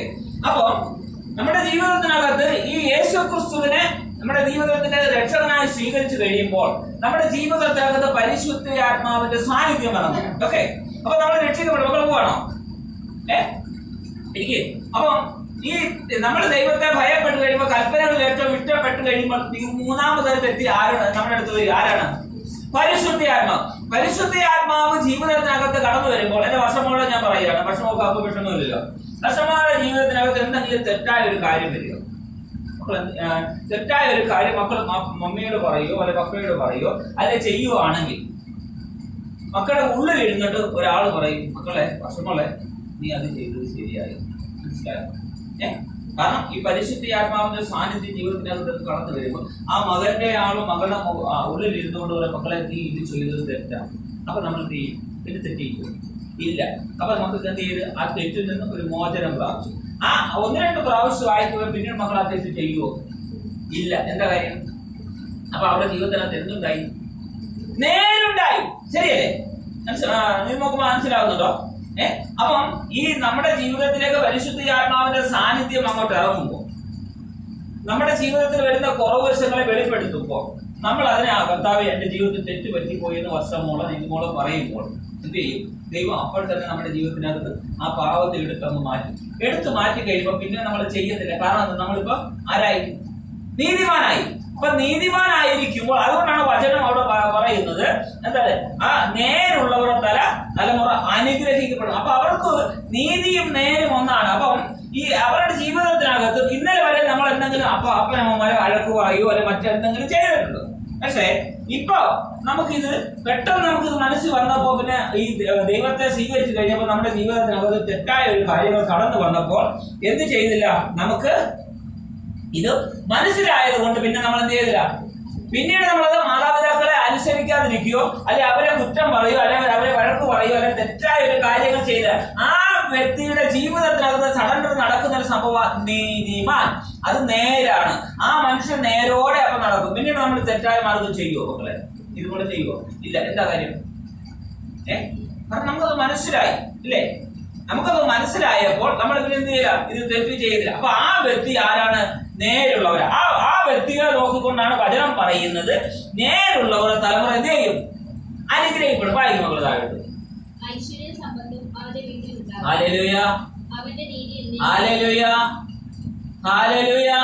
ആ നേരുള്ളവരുടെ തലമുറ എങ്ങനെയാണ്? ഐശ്വര്യവും സമ്പത്തും എവിടെ ഉണ്ടാകും? അവന്റെ വീട്ടിലുണ്ടാകും. മനസ്സിലായോ? അപ്പൊ വചനം പഠിപ്പിക്കുന്നു. അപ്പൊ നേരായ സ്വഭാവം, നീതിയുടെ സ്വഭാവം ജീവിതത്തിനകത്തൊക്കെ കടന്നു വന്നപ്പോൾ പിന്നെ എന്ത് ചെയ്തു? ഐശ്വര്യ സമ്പത്തും ആരാ തരുന്നത്? ദൈവം അല്ലെ? ദൈവമാണ് തരുന്നത് അല്ലേ? എന്താണ് നമ്മൾ 23-ാം സങ്കീർത്തനത്തിന് 6-ാം വാക്യം നമ്മൾ പറയുന്നു, നീതി നന്മയും കരുണയും ആയുഷ്കാലം ഒക്കെ ആരെ പിന്തുടരും? ആരെ പിന്തുടരും? പറ. നീതിമാനെ പിന്തുടരും ഇല്ലേ? അപ്പൊ നീതിമാനെ എന്ത് ചെയ്യും? പിന്തുടരും. നന്മയും കരുണയും ആയുഷ്കാലം ഒക്കെ ആരെയാ പിന്തുടരും? നീതിമാൻ. നമ്മളിവിടെ പഠിച്ചെന്താണ്? അപ്പൊ നേരുള്ളവന്റെ പേര് വേറൊരു പേരുണ്ട്. 2 പേരാ ഒരുമിച്ച് വരുന്ന. നേരുള്ളവന്റെ പേര് ഒരു മറ്റൊരു പേരെന്ന് പറയുന്നത് നീതിമാൻ ഇല്ലേ? നമ്മുടെ യോബിനെ കുറിച്ച് എന്താണ് പറയുന്നത്? നേരുള്ളവൻ, സത്യസന്ധൻ, നിഷ്കളങ്കൻ, ദൈവഭയമുള്ളവൻ, ദോഷം വിട്ടകരുന്നത്. അപ്പൊ ഈ 4 ഗുണമുള്ള മനുഷ്യനാണ് ആര്? ഇയ്യോബ്. അതെന്തുകൊണ്ടാണ് സംഭവിച്ചത്? ഇയ്യോബിന്റെ ജീവിതത്തിന് നേരുണ്ടായിരുന്നോ? ഉണ്ടായിരുന്നോ മക്കളെ? വർഷങ്ങൾ വായിച്ചിട്ടില്ലേ? ബൈബിൾ വായിച്ചിട്ടില്ലേ? പുതിയ വലിയ പുസ്തകമില്ലാത്തവർ പറയാം, നിങ്ങൾ ബൈബിൾ വായിച്ചിട്ടുള്ളത് എല്ലാവരും കൂടി കേട്ടോ. എത്ര കുഞ്ഞുങ്ങളുണ്ട്? ആർക്കൊക്കെയാണ് ബൈബിൾ? അവയ്ക്ക് ഒരു ബൈബിൾ കൊണ്ടുവരാം കേട്ടോ. അപ്പൊ എല്ലാവർക്കും ബൈബിൾ അങ്ങ് കൊണ്ടുവരാം കേട്ടോ. അപ്പൊ എത്ര പേരുണ്ടെന്ന് പറയുന്നത് അതിന് ഞങ്ങളിത് വാങ്ങിക്കൊണ്ടുവരാം. അപ്പം ഇവിടെ പറയുന്നു, ആ യോബിനെ കുറിച്ച് പറയുന്നു, അവൻ ദൈവഭക്തൻ, ദോഷം വിട്ടകരുന്നവൻ, നിഷ്കളങ്കൻ, നേരുള്ളവൻ. അപ്പൊ ഈ 4 ഗുണങ്ങളും ആരാ കൊടുത്തത്? സ്വർഗീയ പിതാവ് ആ വ്യക്തിക്ക് കൊടുത്ത. അപ്പൊ ഇവിടെ വചനം പഠിപ്പിക്കുമ്പോൾ അവിടെ പറയുന്ന കാര്യം, അവന്റെ സന്തതി ഭൂമിയിൽ ബലപ്പെട്ടിരിക്കണം, നേരുള്ളവരുടെ തലമുറ അനുഗ്രഹിക്കപ്പെടും, ഐശ്വര്യവും സമ്പത്തും അവന്റെ വീട്ടിൽ ഉണ്ടാകും, അവന്റെ നീതി എന്നേക്കും ഒരു ദിവസം നിൽക്കും എന്നാണ് പറഞ്ഞത്. അല്ല പിന്നെ ജീവിതകാലം മുഴുവൻ. അതിനാണ് ഞാൻ ആദ്യം തന്നെ പഠിപ്പിച്ചത്, കർത്താവിനെ നമ്മൾ ഒരു രോഗത്തിനോ ഒരു പ്രതിസന്ധിയിലോ ഘട്ടത്തിൽ നിന്ന് നമ്മള് ദൈവത്തെ സേവിച്ചിട്ട് നമ്മുടെ വിടുതൽ കിട്ടിയിട്ട് നമ്മളങ്ങ് പിന്മാറുന്നതിനേക്കാൾ നല്ലത് ദൈവത്തോട് ചേർന്നിരുന്നാൽ എന്ത് ചെയ്യും? നമ്മുടെ ജീവിതത്തിനകത്ത് എന്നും ദൈവത്തിന്റെ സാന്നിധ്യം ഉണ്ടാകും, എന്നും ദൈവത്തിന്റെ അനുഗ്രഹം ഉണ്ടാകും. ഇനി നമുക്കൊരു കാര്യം ദൈവത്തോട് ചോദിക്കും, കർത്താവേ ഞാൻ അങ്ങയെ സേവിക്കും, ഞാൻ അങ്ങയെ ഭയപ്പെടും. നമ്മുടെ വചനത്തിൽ ഏറ്റവും ഇഷ്ടപ്പെടുന്നു എനിക്ക് എന്തെങ്കിലും ഒരു ശാരീരിക ക്ലേശങ്ങളോ പ്രയാസങ്ങളോ കടഭാരങ്ങളോ വന്നാൽ നമുക്ക് ആരോട് പറയാം? സ്വന്തം അപ്പനോട് പറയുന്നതിനേക്കാൾ, അമ്മയോട് പറയുന്നതിനേക്കാൾ, മകനോട് പറയുന്നതിനേക്കാൾ നമുക്ക് പറയാൻ പറ്റുന്ന, വിശ്വസ്തയോടെ പറയാൻ പറ്റുന്ന ഒരാളാണ് ആര്? നമ്മുടെ യേശുക്രിസ്തു അല്ലേ? അപ്പൊ നമ്മുടെ വിഷയം എന്താണെന്ന് മനസ്സിലാക്കിക്കൊണ്ട് ആണ് അത് ആരാ പറയുന്നത്? നേരിടുള്ളവർ അല്ലേ? അപ്പം ഈ വചനത്തെ ഏറ്റവും ഇഷ്ടപ്പെടുന്ന മനുഷ്യനാണ് എന്ത് ചെയ്യുന്നത്? പറയുന്നത്. മനസ്സിലാകുന്ന മക്കൾക്ക്? അപ്പം ഇത് പറയാം. നമുക്കൊരു കാര്യം ചെയ്യാം. നമ്മൾ തെറ്റായ മാർഗത്തിൽ നടക്കുകയാണെങ്കിൽ, നമ്മൾ പ്രാർത്ഥനയ്ക്ക് പോകത്തില്ല. എനിക്ക് ഞങ്ങളിവിടെ വന്നപ്പോൾ തന്നെ മക്കൾ രണ്ടുപേരും കൂടി ഇവിടെ വന്നു, ആരാധനയ്ക്ക് വന്നു. അപ്പൊ എന്തുകൊണ്ടാണ്? മക്കൾക്ക് ദൈവത്തോട് അത്ര സ്നേഹമുള്ളതുകൊണ്ടാണ്. അപ്പൊ മക്കൾ ഇവിടെ വന്നിട്ട് ഇങ്ങനെയൊന്നും വരാതിരിക്കുക, ആരാധനയ്ക്ക് വരാതി. മക്കൾ എന്തെങ്കിലും ദൈവത്തോട് ചോദിക്കാൻ പറ്റുമോ? ചോദിക്കാൻ പറ്റുമോ അമ്മേ? ദൈവത്തോട് എന്തെങ്കിലും ചോദിക്കാൻ പറ്റുമോ? കാരണം എന്താ? കാരണം എനിക്കിപ്പോ എന്റെ അമ്മയോട്, ഇപ്പൊ എന്റെ അമ്മയാ, ഞാൻ 3-4 ദിവസമായിട്ട് കാണുന്നു. എന്റെ അമ്മയോട് ഞാൻ എന്തെങ്കിലും ആവശ്യങ്ങൾ ചെന്ന് എന്റെ അമ്മയോട് പറയാം. എനിക്ക് പറയാം. എന്താ കാര്യം? എന്റെ അമ്മ എനിക്ക് അമ്മയുടെ അടുത്ത് ചോദിക്കുന്ന എനിക്ക് മടി കാണിക്കേണ്ട ആവശ്യം ഇല്ല. കാരണം എന്താ? എന്റെ അമ്മയല്ലേ. എന്റെ അമ്മയോട് എനിക്ക് ചോദിക്കുന്നതിന് മടിക്കണം ഇല്ല. കാരണം എന്റെ അമ്മയുടെ കയ്യിലുണ്ടെങ്കിൽ എന്ത് ചെയ്യും? അയ്യോ അത് തരാൻ പറ്റത്തില്ലെന്ന് പറയുക. എന്താ കാര്യം? കാരണം എന്റെ അമ്മ, അപ്പൊ ആ അമ്മയ്ക്ക് എനിക്ക് തരണമെന്ന് ആഗ്രഹമുണ്ട്. അപ്പൊ എനിക്ക് ചോദിക്കണമെന്ന് ആഗ്രഹം ഉണ്ടെങ്കിൽ ഞാൻ എന്റെ അമ്മയുടെ അടുത്ത് ഇരിക്കുന്ന അമ്മ, അപ്പൊ എന്റെ അമ്മയുടെ അടുത്ത് ഞാൻ പോകും, അവിടെ പോയി ഇരിക്കുക, എന്റെ അമ്മയുടെ കേട്ടിട്ട് ചുമ്മാ കൊടുക്കുക, ഇതൊക്കെ ചെയ്യും. അപ്പൊ കാരണം എന്റെ അമ്മയാ. കാരണം എനിക്ക് എന്റെ അമ്മയുടെ അടുത്ത് എനിക്ക് എന്തെങ്കിലും ചോദിക്കണമെങ്കിൽ വേറെ ആളുടെ സപ്പോർട്ട് വേണം. വേണ്ട. കാരണം എന്റെ അമ്മയ്ക്ക് കയ്യിൽ എന്തെങ്കിലും ഉണ്ടെങ്കിൽ അമ്മ കഴിച്ചില്ലെങ്കിൽ എനിക്ക് തരും. എന്താ കാര്യം? കാരണം എന്റെ മകനാ ഇല്ലേ? മനസ്സിലാകുന്നുണ്ടോ? മക്കളെ അങ്ങനെ ചിന്തിക്കണം. അപ്പം എന്റെ മകനാണെങ്കിൽ അപ്പൊ ഞാൻ എന്തെങ്കിലും ഒന്ന് ചോദിച്ചാൽ അമ്മ അത് വൈമനസ്യം കൂടാതെ, മടി കൂടാതെ വേഗം എടുത്തുകൊണ്ട് തരും. കാരണം എന്താ? എന്റെ മകൻ എന്തെങ്കിലും ആവശ്യമാണ്. അപ്പൊ ഇന്ന് പറഞ്ഞതുപോലെ ഈ അമ്മ എന്നെ സ്നേഹിക്കുന്നത് പോലെ, എനിക്ക് അമ്മ കരുതുന്നത് പോലെ നമ്മുടെ യേശുവപ്പൻ നമുക്ക് വേണ്ടി കരുതുന്ന ദൈവമാണ്. അപ്പൊ നമ്മുടെ ജീവിതത്തിനകത്ത് എന്ത് വിഷയങ്ങളാ കടന്നു വരട്ടെ, ആ കടന്നു വരുന്ന വിഷയത്തിന് നടുവിൽ ആരും നമുക്ക് തന്നിട്ടേ പോകുള്ളൂ. കാരണം എന്താ? നമ്മൾ വചനത്തെ ഏറ്റവും ഇഷ്ടപ്പെടുക, ദൈവത്തിന്റെ കൽപ്പനകൾ അനുസരിക്കുക, ദൈവത്തിന്റെ സന്നിധി നമ്മൾ നിൽക്കുക. നമ്മൾ ഒരിക്കലും മാറാതെ ദൈവത്തിന്റെ സന്നിധി, ദൈവം എന്ത് പറയുന്നു അങ്ങോട്ട് പോകാൻ പറഞ്ഞാൽ അങ്ങോട്ട് പോകും, ഇങ്ങോട്ട് വരാൻ പറഞ്ഞാൽ ഇങ്ങോട്ട് വരും, പ്രാർത്ഥിക്കാൻ പറഞ്ഞാൽ പ്രാർത്ഥിക്കും, ആരാധിക്കാൻ പറഞ്ഞാൽ ആരാധിക്കും, പള്ളി പോകാൻ പറഞ്ഞാൽ പറയും. ഇതെല്ലാം നമ്മൾ ചെയ്യാം. അപ്പൊ നമ്മുടെ ജീവിതത്തിൽ മനസ്സിലാക്കണം. അപ്പം ദൈവത്തിന്റെ കൽപ്പനകളെ അനുസരിക്കുന്ന വ്യക്തി പള്ളി പോകാതിരിക്കുവോ? ഇതുമോളെ പള്ളി പോകാതിരിക്കുവോ? ഇല്ല. അപ്പൊ അച്ഛനോട് വഴക്കുണ്ടാക്കുമോ? ഇല്ല. അമ്മയോട് വഴക്കുണ്ടാക്കുമോ? ഇല്ല. സഹോദരനോട് വഴക്കുണ്ടാക്കുമോ? ഇല്ല. ആഹാര സാധനങ്ങൾ എടുത്ത് കളയുമോ? ഇല്ല. നമ്മുടെ ജീവിതത്തിനകത്ത് എന്തെങ്കിലും തെറ്റായ ഒരു കാര്യങ്ങൾ നമ്മൾ ചെയ്യുമോ? ചെയ്യത്തില്ല. കാര്യം എന്താ? വചനം പഠിപ്പിക്കുന്നു, ആ കൽപ്പനകൾ, ചട്ടങ്ങൾ നമ്മൾ അനുസരിക്കുക. അപ്പം അനുസരിക്കുന്ന വ്യക്തികൾക്ക് ഈ കാര്യങ്ങളൊന്നും ചെയ്യാൻ വ്യവസ്ഥയില്ല. അപ്പം ഇത് വ്യവസ്ഥയിൽ പഠിപ്പിക്കുമ്പോൾ ഇത് മനസ്സിലാക്കേണ്ട ഉത്തരവാദിത്തമായിട്ടുള്ളതാണ്. ഇത് നമ്മൾ മനസ്സിലാക്കിയിട്ട് നമ്മൾ പോയി ചെയ്താൽ നമ്മൾ കൽപ്പനകളെ അനുസരിക്കുന്നവരാണോ? അല്ല. അപ്പൊ നമ്മൾ എന്തായിരിക്കും പറയുന്നത്? കൽപ്പനകളെ അനുസരിക്കാത്തവൻ ലംഘകൻ അല്ലേ? എന്നല്ല പറയുന്നത്. ലംഘനക്കാരൻ ലംഘകൻ എന്ന് പറയും. കാരണം വെച്ചാൽ ലംഘിക്കുന്നവൻ. അപ്പൊ നിയമത്തെ ലംഘിക്കുന്നവൻ ലംഘകൻ എന്ന് വിളിക്കും. അപ്പൊ നിയമത്തെ ലംഘിക്കുന്ന, അപ്പൊ ദൈവത്തിന്റെ കൽപ്പന. ഇപ്പൊ പോലീസ് നമുക്കറിയാം, ഒരു യാത്ര നമ്മൾ ചെയ്യുമ്പോൾ നമ്മൾ ഹെൽമെറ്റ് ധരിച്ചില്ലെങ്കിൽ നമുക്ക് എന്തുണ്ടാവും? ഭയം ഉണ്ടാകും അല്ലേ? നമ്മൾ യാത്ര ചെയ്യുമ്പോൾ നമുക്കൊരു ഭയം ഉണ്ടാകും. നമ്മളൊരു പക്ഷേ അറിയാതെ മാന്ന് നമ്മൾ എടുത്തില്ല, നമ്മുടെ വണ്ടിയിലുണ്ടെന്ന് പറഞ്ഞ് പോകും. പക്ഷെ നമ്മൾ ആ വണ്ടി യാത്ര ചെയ്യുന്ന സമയം നമ്മൾ അവിടെ ചെല്ലുന്നത് നമ്മുടെ മനസ്സിലാകുന്നത് എന്തായിരിക്കും? ഭയമായിരിക്കും. കാര്യം എന്താ? പോലീസിനെ ഭയമാണ്. അപ്പൊ എന്താ അതിന്റെ കാര്യം? നമ്മളിൽ എങ്ങനെയാ ചെയ്യുന്നത്? അപ്പൊ അതുകൊണ്ട് ആ ഒരു മനസ്ഥിതി, ആ ഒരു മനോഭാവം ആർക്കുണ്ട്? നമുക്കുണ്ട്. അപ്പൊ നമുക്കുണ്ടപ്പോൾ നമ്മുടെ മനസ്സിനകത്ത് ഇങ്ങനെ ചോദ്യം ചെയ്യുന്നുണ്ട്, അയ്യോ ഹെൽമെറ്റ് എടുത്തിന് വഴി വെച്ച് പോലീസുകാരെ പിടിക്കോ, 500 പോവോ, എന്താ? അപ്പൊ ഈ ഒരു ചിന്താഗതിയാണ്. കാണിച്ചു ഹെൽമെറ്റ് വെച്ചിട്ട് നമ്മൾ ധൈര്യമായിട്ട് നമ്മൾ അതിന്റെ നിയമത്തിനനുസരിച്ച്, കൽപ്പനയ്ക്ക് അനുസരിച്ച് പോകുന്ന ഏതെങ്കിലും മനുഷ്യർ യാത്ര ചെയ്യുന്ന സമയത്ത് ഇവരിങ്ങനെ പാലം കൊടുക്കും. ഇല്ല. എന്താ കാര്യം? കാരണം ആ കൽപ്പന ആരനുസരിക്കുന്ന? ലോകം വെച്ചിരിക്കുന്ന നിയമം, സർക്കാർ വെച്ചിരിക്കുന്ന നിയമം എന്തിനു വേണ്ടിയാണ്? പറമക്കളെ, ഇത് മോള് പറ. എന്തിനാണ് സർക്കാർ നിയമം വെച്ചിരിക്കുന്നത്? നമ്മുടെ സുരക്ഷതയ്ക്കാണോ അതോ അവരുടെ സുരക്ഷതയ്ക്കാണോ? നമ്മുടെ സുരക്ഷതയ്ക്ക്. അപ്പൊ നമ്മുടെ സുരക്ഷതയ്ക്ക് വേണ്ടിയാണ് ദൈവത്തിന്റെ കൽപ്പനകൾ എഴുതിയിരിക്കുന്നത്. അപ്പൊ ദൈവത്തിന്റെ കൽപ്പനകൾ എഴുതി വെച്ചിരിക്കുന്ന വചനം പറയുന്നു, ആ കൽപ്പനകൾ നമ്മൾ ഏറ്റവും ഇഷ്ടപ്പെടണം, ഭയപ്പെടണം. ഭയപ്പെട്ട് കഴിയുമ്പോൾ നമ്മുടെ ജീവിതത്തിനകത്ത് ഉണ്ടാകുന്ന കാര്യമാണ്. പിന്നെ നമുക്ക് ഭയപ്പെടേണ്ട ആവശ്യമില്ല. കാരണം ഈ കൽപ്പനകളെ അനുസരിക്കുന്നവൻ ലോകത്തിന്റെ നിയമങ്ങൾ അറിയാൻ പറ്റും, കുടുംബത്തിന്റെ നിയമങ്ങൾ അറിയാൻ പറ്റും, സമൂഹത്തിന്റെ നിയമങ്ങൾ അറിയാൻ പറ്റും, വിദ്യാഭ്യാസ നിയമങ്ങൾ അറിയാൻ പറ്റും, ഭാവി ജീവിതത്തിന്റെ നിയമങ്ങൾ അറിയാൻ പറ്റും. നമ്മുടെ ഔദ്യോഗിക മേഖലകളിൽ എത്തിപ്പെടുമ്പോൾ അതിൻ്റെതാകുന്ന നിയമങ്ങൾ നമ്മൾ എന്ത് ചെയ്യാൻ പറ്റും, അറിയാൻ പറ്റും. മറിച്ച് ഈ കൽപ്പനകൾ മനസ്സിലാക്കാത്ത, ഈ കൽപ്പനകൾ അറിയാത്ത വ്യക്തിക്ക് ഈ ഞാൻ പറഞ്ഞ ഏതെങ്കിലും ഒരു കാര്യങ്ങൾ അംഗീകരിക്കാൻ പറ്റുമോ? പോട്ടെ, അംഗീകരിക്കാൻ പറ്റുന്ന പോട്ടെ, അവനത് ചെയ്യാൻ പറ്റുമോ? ചെയ്യാൻ പറ്റില്ല. കാരണം എന്താ? അവൻ അറിയില്ല. അറിയോ? കാരണം അറിയത്തില്ല. കാരണം എന്താ? അവന്റെ ജീവിതത്തിനകത്ത് പഠിച്ചിട്ടില്ല. മക്കൾ എത്രല്ല പഠിക്കുന്നത്? ഡിഗ്രിക്ക് പരീക്ഷ എഴുതണം. വർഷങ്ങളിൽ പറയാ, നാളെ 10 മണിക്ക് ഡിഗ്രിയുടെ പരീക്ഷയാണ്, വർഷങ്ങളിൽ വരണം. അപ്പൊ നീ എങ്ങനെ ആയിരിക്കും പോകുന്നത്? പഠിച്ചിട്ട് പോകും. അപ്പൊ നീ എങ്ങനെ ആയിരിക്കും അവിടെ ചെന്ന് പരീക്ഷ എഴുതാൻ ഇരിക്കുന്നത്? വിഷമത്തോടാണോ? പഠിച്ചിട്ടാ വന്നത്. ആലോചിച്ചു. മക്കളെന്നല്ല പഠിക്കുന്നത്?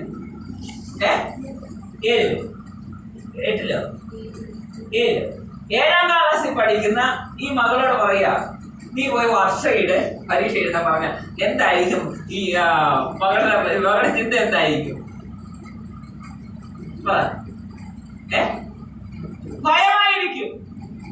ദൈവമേ, ഞാൻ എങ്ങനെ ചെയ്യും? ഇതെന്തായിരിക്കും? ചോദ്യം പേപ്പർ കിട്ടുമ്പോ എന്തായിരിക്കും ചോദ്യം, എന്തായിരിക്കും മറുപടി എന്ന വ്യാകുലത, പ്രയാസപ്പെടുക. കാരണം എന്താ? എന്റെ കുഞ്ഞ് പഠിച്ചിട്ടില്ല. എന്നാൽ വർഷങ്ങളോട് പറഞ്ഞാൽ അവൾ ആ സമയമാകുമ്പോൾ 10 മണി എന്ന് പറയുമ്പോൾ കൃത്യം 9:45 എവിടെ ചെന്നിരിക്കും? സ്കൂളിൽ ചെല്ലും. ആ സ്കൂളിൽ ചെന്നിട്ട് എന്ത് ചെയ്തറിയാവോ? ആ ചോദ്യ പേപ്പർ കൈ കിട്ടുമ്പോൾ സന്തോഷത്തോടെ ഇത് വാങ്ങിച്ചിട്ട് എഴുതാൻ തുടങ്ങും. മറിച്ച് ഇപ്പോൾ എന്തായിരിക്കും ചെയ്യുന്നത്?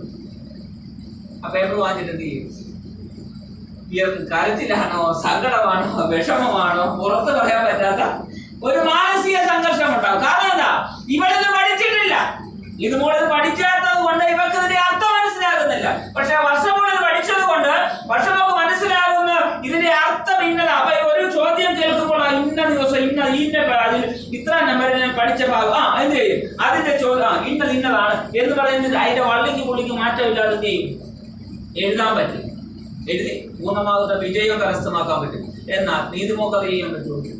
ഇതാണ് വചനം പഠിക്കുന്നതിന്റെ, വചനം പഠിക്കാത്തതിന്റെ ഉദ്ദേശം ഇതാ. അപ്പം നമ്മൾ എന്താ ചെയ്യേണ്ട? വചനം പഠിക്കുന്നത് അത്യന്താപേക്ഷിതമാണ്. കാരണം വചനം നമ്മളെ വഴി നടത്തും. നമ്മുടെ ജീവിതത്തിനകത്ത് എന്തെങ്കിലും വിഷയമുണ്ടെങ്കിൽ എന്ത് ചെയ്യും? ആ വിഷയത്തിന് നടുവിൽ ഇറങ്ങി വരുന്ന ദൈവ സാന്നിധ്യമുണ്ട്. ആ ദൈവ സാന്നിധ്യം ഇറങ്ങി വന്നതുപോലെ വർഷമോടെ നീ നാളെ ഇത്ര മണിക്ക് നിന്റെ പരീക്ഷ നടക്കുക, ഇന്ന വിഷയം നീ എടുത്ത് പഠിക്കാൻ ആറ് പറയും? പരിശുദ്ധാത്മാവ് പറയും. ആ വിഷയം എടുത്ത് പഠിക്കാൻ ആര് പറയും? പരിശുദ്ധാത്മാവ് പറയും. ഇതൊരു അപ്പൻ പറയുന്നത് കൂടെ, ഒരു മകൻ പറയുന്നത് കൂടെ, ഒരു ഭർത്താവ് പറയുന്നതിനേക്കാൾ അധികമായി ഇരുന്ന് നമ്മുടെ കൂടെ ഇരുന്ന് പറയും. അല്ലേ? ഇത് മക്കളുടെ മനസ്സിലിരുന്ന് പറഞ്ഞാൽ നീ പഠിക്കാതെ വീണ്ടും അവിടെ മാറി നിൽക്കും, മൊബൈൽ കളിച്ചുകൊണ്ടിരിക്കും. പഠിക്കും. എന്താ പറയുക? കാരണം എനിക്ക് പരിശുദ്ധാത്മാവ് വെളിപ്പെട്ട കാര്യങ്ങൾ നാളെ എന്റെ പരീക്ഷയാണെന്നുള്ള ഞാൻ മറന്നുപോയി. 10 മണിക്കെന്റെ പരീക്ഷയാണെന്നുള്ള പേര് ഞാനങ്ങ് മറന്നുപോയി. പക്ഷേ പരിശുദ്ധാത്മാവ് ഓർമ്മിച്ച് മക്കളെ, നാളെ 10 മണിക്ക് നിന്റെ പരീക്ഷയെ ഇന്ന വിഷയമായി ഇന്ന ചാപ്റ്ററാണ് അവിടെ ക്ലിയർ ചെയ്യേണ്ടത്. നീ എന്ത് ചെയ്യണം? പോയിരുന്ന് പഠിക്കാൻ പറയും. അപ്പൊ നീ എന്ത് ചെയ്യും? ഓടിപ്പോയി, അമ്മ എനിക്ക് ഇന്നത് ഞാൻ മറന്നുപോയമ്മ, അപ്പൊ ഇന്ന് എനിക്ക് ഓർമ്മ വന്നമ്മ, ഞാൻ ഒതു ചെയ്ത് പോയിരുന്ന് എന്ത് ചെയ്യും? പഠിക്കും. കാരണം പഠിക്കും. അപ്പൊ പഠിച്ച് ഒരു പക്ഷേ ഞാൻ പറയുകയാണ്, ഈ പരിശുദ്ധാത്മാവ് മക്കളുടെ മുമ്പിൽ ഇത് വെളിപ്പെടുത്തിയിട്ടും മക്കൾ ഇത് പഠിച്ചില്ലെങ്കിൽ ആ പരീക്ഷ എങ്ങനെ പോയിരിക്കും? അന്ന് വന്ന ചാർട്ട് ഏതാണ്? ഏത് ചാർട്ടിനകത്താണ് പഠിക്കുന്നത്? അപ്പൊ മക്കളുടെ ജീവിതത്തിനകത്ത് കൺഫ്യൂഷൻ ആയിരിക്കും. ദൈവമേ, എന്തായിത്തീരും? എന്താകും? ഇങ്ങനെ ഇരിക്കുന്ന വ്യക്തിക്ക് പരീക്ഷ ശരിയായി എഴുതാൻ പറ്റും? ഇല്ല. ഇല്ലേ? നമുക്ക് മനസ്സിലാവുന്നുണ്ടല്ലോ. അപ്പം ഇതിനാണ് വചനം നമ്മൾ പഠിക്കുന്നത്. അപ്പം വചനത്തിനകത്താണ് ഇതിന്റെ സകല ക്രിയകളും ആഡ് ചെയ്തിരിക്കുന്നത്. ഇതിനകത്ത് സകലതും ഉണ്ട്. അതുകൊണ്ടാണ് വചനം വിളിച്ചു പറയുന്നത്, നിങ്ങൾ ആവശ്യപ്പെടുന്ന എന്തു കാര്യങ്ങളും പരിശോധിച്ച് നോക്കാൻ അതിൽ കാണാതിരിക്കത്തില്ല. ഏതിൽ? ദൈവവചനത്തിൽ, ബൈബിളിനകത്ത് കാണാൻ. നിങ്ങൾ എന്താവശ്യപ്പെടുന്നോ ആ ആവശ്യപ്പെടുന്ന കാര്യങ്ങൾ ബൈബിളിനകത്ത് പരിശോധിക്കുക, അതവിടെ കണ്ടു കിട്ടും. അപ്പം ഇതൊരു ചരിത്ര പുസ്തകമാണ്, ഇതൊരു ദീർഘവീക്ഷണമുള്ള പുസ്തകമാണ്, ഇതൊരു പരിശുദ്ധ ഗ്രന്ഥമാണ്. ഒരു മനുഷ്യന്റെ ഉൽപ്പത്തി വികാസം അടങ്ങിയിരിക്കുന്ന പുസ്തകമാണ്, ഒരു മനുഷ്യന്റെ ജീവന്റെ ഉറവിടമ, ഒരു മനുഷ്യന്റെ വഴി നടത്തുന്ന പുസ്തകമാണ്, ഒരു മനുഷ്യന്റെ ആയുസ്സിനും ആരോഗ്യവും നിലനിർത്താൻ തക്കവണ്ണം സംരക്ഷണം നൽകുന്ന പുസ്തകമായിരുന്നു. മനസ്സിലായി? ഇത് അറിയാത്തതുകൊണ്ടാണ് ദൈവമക്കളെ നമ്മൾ എന്താ ചെയ്യുന്നത്? ബൈബിളിന് ഒരു കോണി വെച്ചിട്ട് പഠിക്കത്തില്ല. മനസ്സിലാവുക?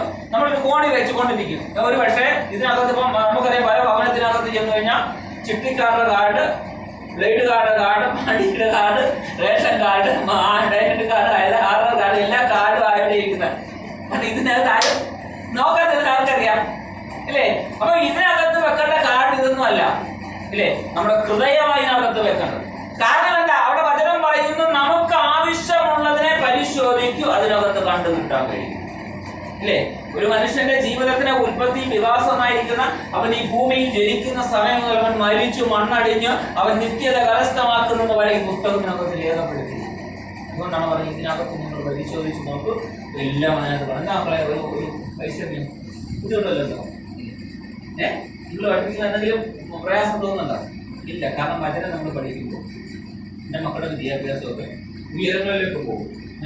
ഇപ്പൊ പഠിക്കാൻ അല്പം ബുദ്ധി ജ്ഞാനമോ കുറഞ്ഞാൽ ഇനിയുള്ള ദിവസങ്ങളിൽ ഈ ക്ലാസ്സിനകത്ത് ഈ പള്ളിയിലൊക്കെ വരുമ്പോൾ നമ്മൾ പ്രാർത്ഥിക്കും. ഇവിടെ ഇപ്പോൾ തന്നെ തലയെ തെളിയിച്ച് പ്രാർത്ഥിച്ചിട്ട് ബുദ്ധിമുട്ട്. അപ്പോൾ ഈ സമയത്ത് മക്കൾക്ക് അതിനകത്തുള്ള ബുദ്ധി ജ്ഞാനം കേട്ടോ. പക്ഷേ എന്ത് ചെയ്യണം?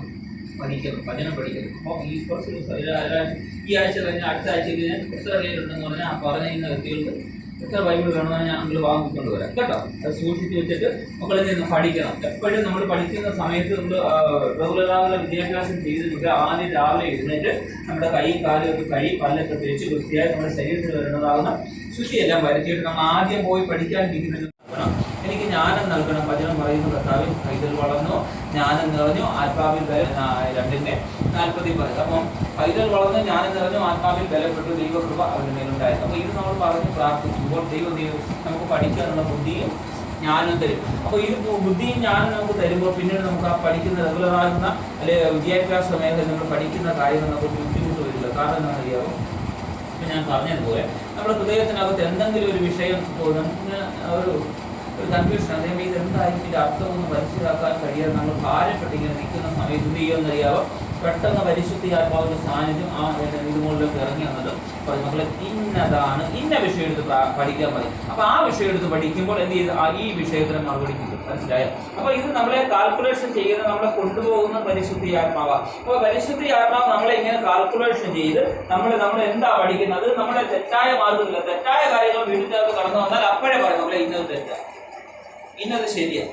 അപ്പം അതുകൊണ്ടാണ് വചനം പഠിപ്പിക്കുന്നത്. ദൈവത്തിന്റെ വചനം നമ്മുടെ ജീവിതത്തിനകത്ത് കടന്നു വരുമ്പോൾ ന്യായത്തെക്കുറിച്ചും നീതിയെക്കുറിച്ചും എന്ത് ചെയ്യും? ബോധം വരുത്തും. മനസ്സിലായോ? അപ്പൊ ദൈവവചനം ഒരു മനുഷ്യന്റെ ജീവിതത്തിനകത്ത് കടന്നു വന്നു കഴിയുമ്പോൾ എന്ത് ചെയ്യും? പാപത്തെക്കുറിച്ചും നീതിയെക്കുറിച്ചും എന്ത് ചെയ്യും? ബോധം വരുത്തും. എന്താ പാപത്തെക്കുറിച്ച് നീതി വരുത്തുന്നത്, ബോധം വരുത്തുന്നത്? കാരണം നമുക്കറിയാം, ഇന്ന് ഒരു മനുഷ്യന്റെ ജീവിതത്തിനകത്ത് പാപം സംഭവിക്കുന്ന എപ്പോഴാണ്? സുബോധം നഷ്ടപ്പെടുമ്പോഴേ. നമുക്ക് ഇന്ന് ലോകത്ത് ക്രൈമിന്റെ രീതികൾ നമ്മൾ എടുത്ത് നോക്കിയാൽ ഒരു പെൺകുഞ്ഞിനെ പീഡിപ്പിച്ചതോ അല്ലെങ്കിൽ ഒരു അമ്മയെ കൊന്നതോ അല്ലെങ്കിൽ നാട്ടുകാരെ കൊന്നതോ എന്തെങ്കിലും വഴക്കുണ്ടായ കാര്യങ്ങൾ നോക്കുമ്പോൾ അതിന്റെ പിന്നിൽ അവരുടെ ഭാഗ്യവശങ്ങൾ നമ്മൾ ചിന്തിക്കുമ്പോൾ എന്തായിരിക്കും? അവർ ആ സമയത്ത് എന്തായിരിക്കും?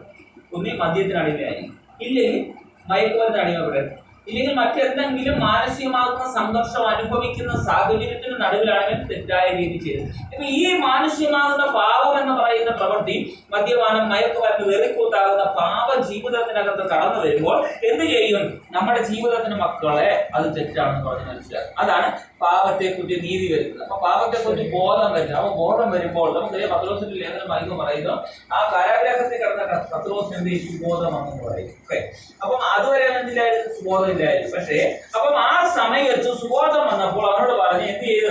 എഴുന്നേൽക്കുക, ചെരുപ്പിടുക, അരമുറുക്കുക, നടക്കുക, പിന്നാലെ വരാം. അപ്പം ആ കാരാഗ്രഹത്തിൽ കിടക്കുന്ന പത്രോസിന് ഇല്ലാതിരുന്നൊരു കാര്യമുണ്ട്. എന്താണ്? സുബോധം നഷ്ടപ്പെട്ട് കിടക്കുക. കാരണം അവന് മനസ്സിലായത്, ഈ കാലഘട്ടത്തിൽ ഹെരോദാവ് പറഞ്ഞു, ഈ പെസഹ പെരുന്നാൾ കഴിഞ്ഞിട്ട് ഞാൻ എന്ത് ചെയ്യും? നിന്നെ കൊല്ലും. അല്ലെ?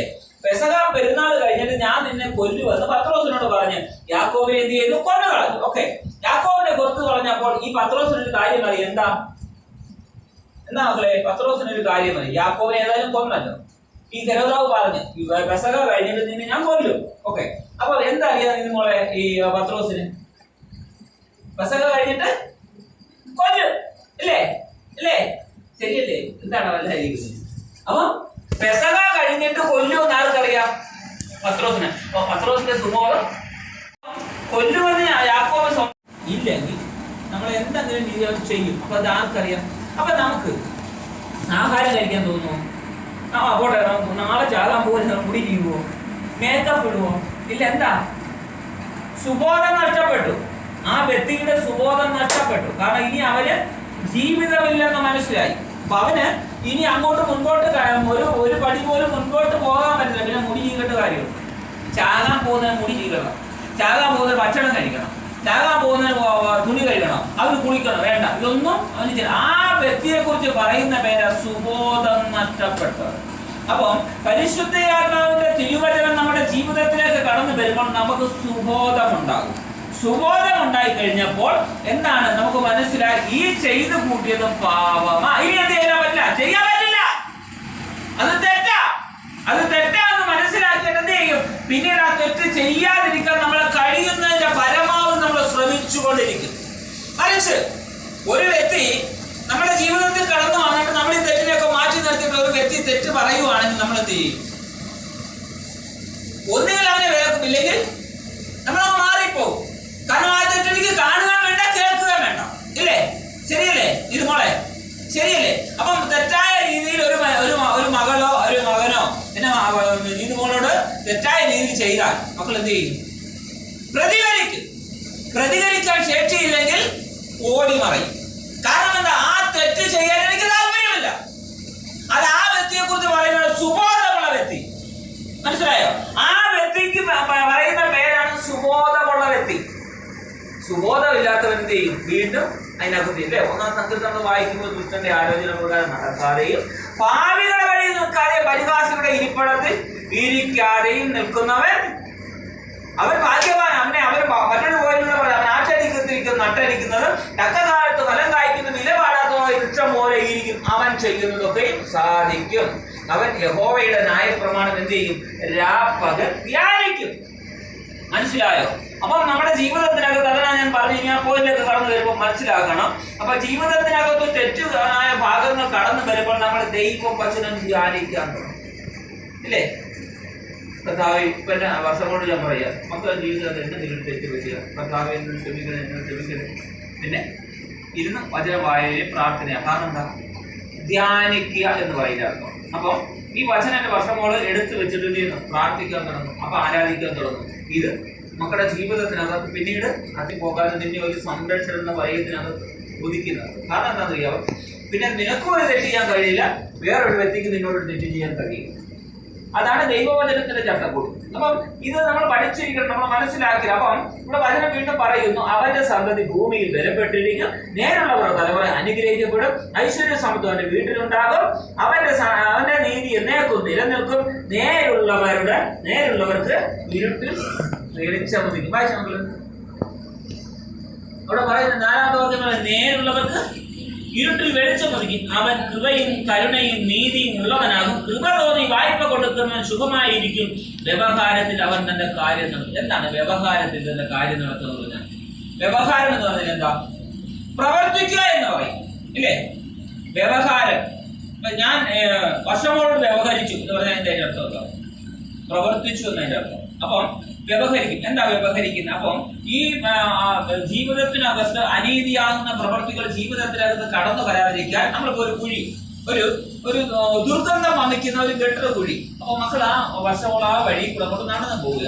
നടന്നു പോകുന്ന സമയത്ത് കാല് തെറ്റി അങ്ങോട്ട് വീഴുമെന്ന് അറിയാം. മക്കൾ എന്ത് ചെയ്യും? മാറിപ്പോകും. കാരണം എന്താ? അതിന് പറയുന്ന പേരാണ് വ്യവഹരിക്കുക. എന്ന് വെച്ചാൽ ആ കുഴിക്കകത്ത് വീഴുമെന്ന് ആർക്കറിയാം?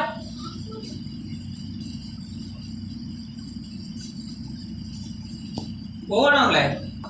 ആ കുഴിക്കകത്ത് വീഴുമെന്ന് ആർക്കറിയാം? വർഷമൊക്കെ അറിയാം, അപ്പൊ എല്ലാ രീതിയുമൊക്കെ അറിയാം. അപ്പൊ നിങ്ങൾക്ക് രണ്ടുപേർക്കും അറിയാവുന്നത് കൊണ്ട് എന്ത് ചെയ്യും? മാറിപ്പോകും. മറിച്ച് എന്ന് വ്യവഹരിക്കുന്നില്ല എങ്കിൽ നമ്മൾ എന്ത് ചെയ്യായിരിക്കും? എന്തായിരിക്കും സംഭവിക്കുന്നത്? കുഴി വീഴും. അപ്പം ഓണാക്കളെ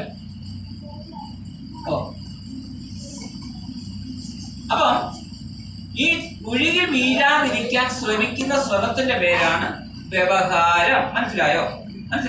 അപ്പം ഈ കുഴി വീഴാതെ നമ്മളെ സൂക്ഷിക്കുന്നതിന്റെ കാര്യത്തിന് പറയുന്ന പേരാണ് വ്യവഹാരം. അപ്പം വ്യവഹരിച്ചു കഴിയുമ്പോൾ നമുക്കത് മനസ്സിലാകും. വ്യവഹരിക്കുക എന്ന് പറഞ്ഞാൽ നമ്മളിത് മനസ്സിലാകും. ഈ കുഴിക്കകത്ത് നമ്മുടെ കാല് തെറ്റി വീഴായിരിക്കും. നമ്മൾ കഴിയുന്ന ആ കുഴിയുടെ അടുത്തേക്ക് പോകാൻ നമ്മൾ കുറച്ച് ദൂരേക്ക് മാറി ഇച്ചിരി ദൂരം കൂടെ നടക്കേണ്ടി വന്നാലും ശരി, നമ്മൾ കുറച്ച് ഒതുങ്ങിങ്ങ് പോകും. കാരണം എന്താ? ഈ കുഴി നമ്മുടെ ജീവിതത്തെ നശിപ്പിക്കുന്ന. അപ്പം എന്ത് ചെയ്യും? നമ്മൾ ആ കുഴിക്കകത്ത് വീഴാതിരിക്കാൻ നമ്മളിതിനെ ശ്രമം നടത്തിയിട്ട് നമ്മൾ കുറച്ചൊരു ദൂരം മുള്ളുവേലി പോകേണ്ടി വന്നാലും പോലെ കാലം മുള്ളുകൊണ്ടില്ല പോലെ നമ്മൾ ഏത് വീഴത്തിലായാലും ആ കുഴിയുടെ അടുത്തേക്ക് പോകാതിരിക്കാൻ നമ്മൾ കഴിയുന്നതിന്റെ പരമാവധി ശ്രമിക്കും, അല്ലേ? അപ്പം ഇതാണ് നമ്മുടെ ജീവിതത്തിനകത്ത് ചെയ്യുന്നത്. അപ്പൊ ഇങ്ങനെയുള്ള പാപത്തിന്റെ ചിന്തകളും ദുഷ്ടന്റെ പ്രവർത്തികളും ജീവിതത്തിനകത്ത് കടന്നു വരുമ്പോൾ നമ്മൾ ചെയ്യുന്ന ഒരു കാര്യമാണ് നമ്മുടെ ജീവിതത്തിൽ വ്യവഹരിക്കുക. അപ്പൊ നമ്മുടെ അതുകൊണ്ടാണ് അവിടെ വചനം പറയുന്നത്, എന്തു ചെയ്യും? അവൻ കൃപ തോന്നി വായ്പ കൊടുക്കും, അവൻ ശുഭമായിരിക്കും, വ്യവഹാരത്തിൽ അവൻ തന്റെ കാര്യം നേടും. മനസ്സിലായോ? അപ്പം ഈ വ്യവഹാരത്തിൽ നമ്മുടെ കാര്യം നേടും. ഇപ്പൊ അതിന്റെ വർഷങ്ങളോട് ഞാൻ ചോദിക്കുകയാണ്, ആ കുഴി കടന്ന് അങ്ങ് പോയി കഴിഞ്ഞപ്പോൾ നീ പറയുക നിന്റെ വ്യവഹാരത്തിൽ നീ കാര്യം നേടി.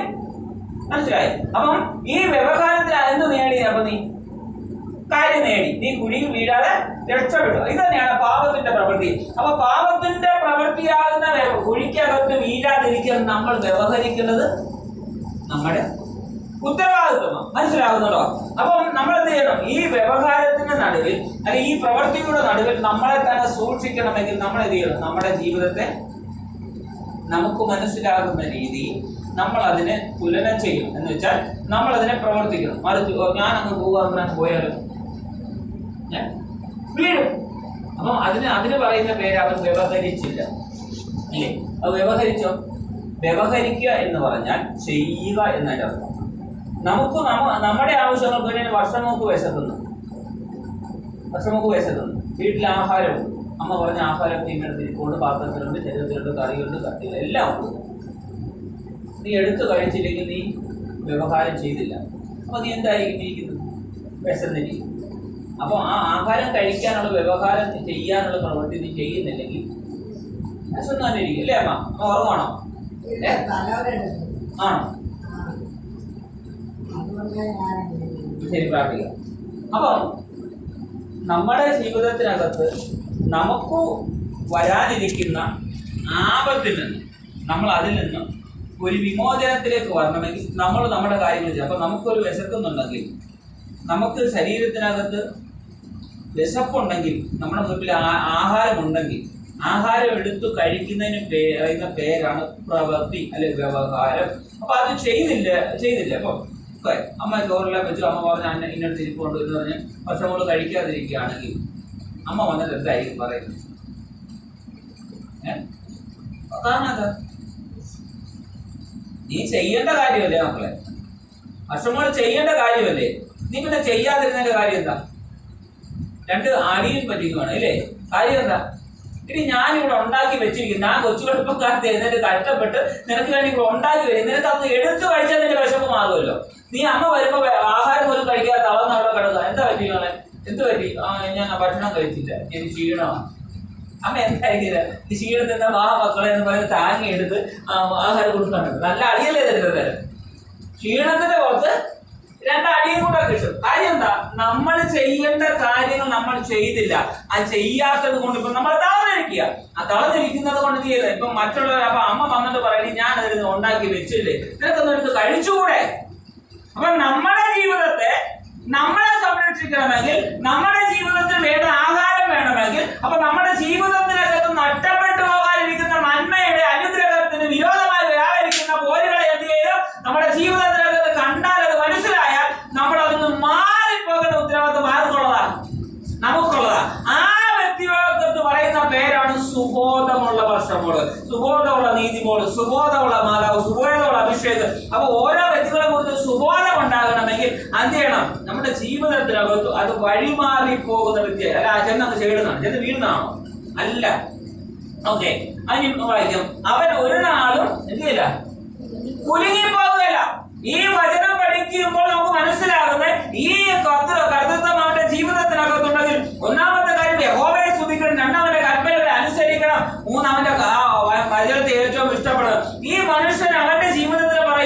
അവൻ ഒരു നാളും കുലുങ്ങിപ്പോകില്ല. നീതിമാൻ എന്നേക്കും ഓർമ്മയിലിരിക്കും. ദുർവർത്തമാന നിമിത്തം അവൻ ഭയപ്പെടുകയില്ല. അവന്റെ ഹൃദയം യഹോവയിൽ ആശ്രയിച്ചു ഉറച്ചിരിക്കും. Hallelujah, hallelujah. അപ്പൊ അവന്റെ ഹൃദയം എപ്പോഴും എവിടെയായിരിക്കും? ഞാൻ ആദ്യം പഠിപ്പിച്ച ഭാഗത്തിലേക്ക് വരുമ്പോൾ ഒരു അപ്പൻ ചെയ്യുന്നതിനേക്കാൾ, ഒരു ഭർത്താവ് ചെയ്യുന്നതിനേക്കാൾ, ഒരു മകൻ ചെയ്യുന്നേക്കാൾ നമ്മുടെ കൂടെ അനന്യനാകുന്ന ദൈവം നമ്മുടെ ജീവിതത്തിനകത്ത് കർത്തവ്യങ്ങൾ ചെയ്യുമ്പോൾ അവനെ സ്നേഹിക്കണം എന്നല്ല പറഞ്ഞു. ഭർത്താവിനെ സ്നേഹിക്കണം എന്നല്ല, അപ്പനെ സ്നേഹിക്കണം എന്നല്ല, മകനെ സേവിക്കണം എന്നല്ല പറഞ്ഞത്. പിന്നെ ഇതിനേക്കാൾ ഒക്കെ ഉപരിയാണ് ജീവിതകാലം മുഴുവൻ. അവർക്കൊരു കാലഘട്ടം വരും, ഒരു പക്ഷേ അപ്പന്റെ കാലഘട്ടം കഴിഞ്ഞാലും മക്കൾ ജീവിക്കും, ഭർത്താവിന്റെ കാലഘട്ടം കഴിഞ്ഞാലും മക്കൾ ജീവിക്കും, ഒരു പക്ഷേ നമ്മുടെ കുഞ്ഞിന്റെ കാലഘട്ടം കഴിഞ്ഞാലും ഒരു പക്ഷേ നമ്മൾ ജീവിക്കും. അങ്ങനെ മാതാപിതാക്കൾ മക്കളെല്ലാ തലമുറകൾ മരിച്ചു പോയ മക്കൾ അമ്മമാർ ജീവിച്ചിരിക്കുന്നു. അപ്പൊ ഞാൻ പറഞ്ഞതിന്റെ ഉദ്ദേശം, അപ്പം അപ്പൊ ഏതു സാഹചര്യത്തിൽ ഇതെല്ലാം നമുക്കൊരു സഹായമായി കടന്നു വരുന്നുണ്ടാകും. പക്ഷേ ഈ സഹായത്തിനേക്കാൾ ഏറ്റവും കൂടെ നമ്മൾ ഇഷ്ടപ്പെടുന്നതും നമ്മൾ അനുവർത്തിക്കേണ്ടതുമാകുന്ന ആ കർത്തവ്യമാണ് നമ്മുടെ സർവശക്തനാകുന്ന ദൈവം. ഓക്കെ, അപ്പൊ ഇനി നമുക്ക് അമ്മയ്ക്ക് വേണ്ടി ഒന്ന് പ്രാർത്ഥിക്കാം. ഞാൻ വേഗത്തിൽ 1-2 വാക്കുകൾ പറഞ്ഞ് അവന്റെ ഹൃദയം യഹോവയിൽ ആശ്രയിച്ച് വസിക്കുന്നു. അവന്റെ ഹൃദയം ഭയപ്പെടാതെ സ്ഥിരമായിരിക്കുന്നു. അവൻ ശത്രുക്കളിൽ തന്റെ ആഗ്രഹം നിവർത്തിച്ചു കാണും. അവൻ ഭാരം ഇത് ദരിദ്രന്മാർക്ക് കൊടുക്കുന്നു. അവന്റെ നീതി എന്നേക്കും നിലനിൽക്കുന്നു. അവന്റെ കൊമ്പ് ബഹുമാനത്തോട് ഉയർന്നിരിക്കും. ദുഷ്ടൻ അത് കണ്ട് വ്യസനിക്കും. അവൻ കല്ലുകടി ചുരുങ്ങിപ്പോകും. ദുഷ്ടനെ ആശ നശിച്ചു പോകും. ഈ ദുഷ്ടൻ എന്ന് പറഞ്ഞ വ്യക്തിയാരാ? ദൈവത്തെ ഭയപ്പെടാത്ത, ദൈവത്തിന്റെ കൽപ്പനകൾ ഇഷ്ടപ്പെടാത്തത്. മനസ്സിലായോ? അപ്പം നമ്മുടെ ജീവിതത്തിനകത്ത് നമ്മൾ അനുസരിക്കുന്ന കാര്യങ്ങളാണ്. ഇനി മക്കളുടെ ജീവിതത്തിൽ ഇനി എത്രയോ കാലങ്ങൾ എൻ്റെ മക്കൾ ജീവിക്കണം. ഞങ്ങൾക്ക് ഈ ലോകത്തു നിന്ന് മാറ്റപ്പെട്ടാൽ എൻ്റെ മക്കൾ ഇനി എത്രയോ കാലങ്ങൾ ജീവിക്കാം. അഭിഷേകായമുള്ള, നിയമങ്ങളായുള്ള, വർഷങ്ങളായുള്ള നമ്മുടെ നമ്മുടെയൊക്കെ കാലങ്ങളിൽ ഞങ്ങൾ പോകട്ടെ. ഇന്ന് പഠിക്കുന്ന വചനങ്ങൾ നിങ്ങളുടെ ജീവിതത്തിനകത്ത് ഇരുന്നാൽ നിങ്ങളെ ആര് വഴി നടക്കും? ഇല്ലേ? സദൃശവാക്യം 1-33 വാക്യം എടുത്ത്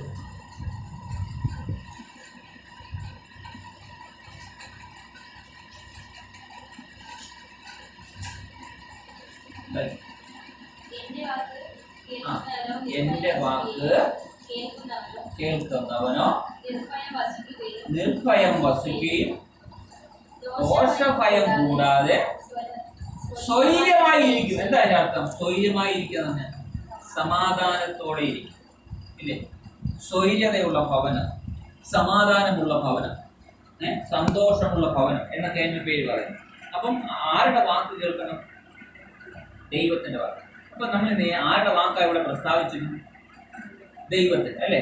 അപ്പം അവിടെ വചനം എന്താ പഠിപ്പിച്ചത്? നമ്മൾ 1-ാമത്തെ വാക്യം വായിച്ചപ്പോൾ പറയുന്നു, അവന്റെ കൽപ്പനകളിൽ ഏറ്റവും ഇഷ്ടപ്പെടുന്ന മനുഷ്യൻ ഭാഗ്യവാൻ. ഇല്ലേ? അപ്പം ആരുടെ വാക്കാണ് നമ്മൾ കേൾക്കേണ്ടത്? ദൈവത്തിന്റെ വാക്ക്. ഇനി വായിക്കാം 119 സങ്കീർത്തനം 165 വാക്ക്.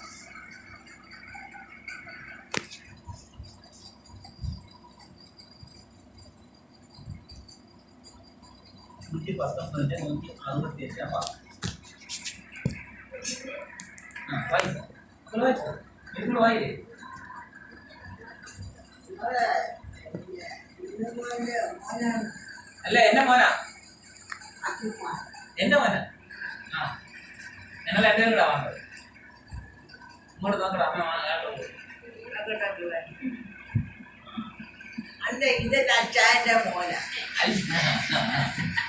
എന്റെ മോനാ. നമ്മളെ മോൻ തന്നെ. ഇല്ല, ഞാൻ മോന് കൂടെ വാങ്ങുന്നത്. ഞങ്ങൾ വണ്ടി വന്നത്. വണ്ടി കൊണ്ടുവന്നു. വായിക്കോളെ, വായിക്കടാ കുട്ടാ.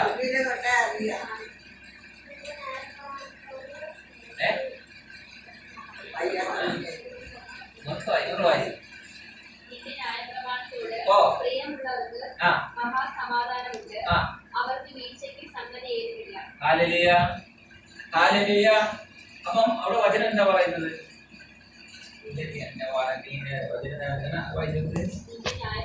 നിന്റെ ന്യായപ്രമാണത്തോട് പ്രിയമുള്ളവർക്ക്, നിന്റെ ന്യായപ്രമാണത്തോട് പ്രിയമുള്ളവർക്ക് മഹാ സമാധാനമാണ്. പിന്നെന്താ പറയുന്നത്? വീഴ്ചയ്ക്ക് സംഗതി ഹേതുവില്ല എന്ന് വെച്ചാൽ അർത്ഥം എന്താ? അപ്പം വചനം പഠിക്കാത്ത അല്ലെ ആ വചനം പഠിക്കുന്ന ആ വചനത്തോട് പ്രിയമുള്ളവർക്ക് എന്തുണ്ട്? മഹാസമാധാനം. അവരെ വീഴ്ത്തുവാൻ ആരൊക്കെ നോക്കിയാലും നടക്കത്തില്ല. കാരണം അവിടെ വീഴ്ചയ്ക്ക് സംഗതി ഹേതുമില്ല എന്ന് പറയും. അതിന് നമ്മൾ എന്താ ചെയ്യേണ്ടത്? വായിക്കാം. യിരെമ്യാ പുസ്തകം 15-ാം അധ്യായം 16-ാം വാക്യം.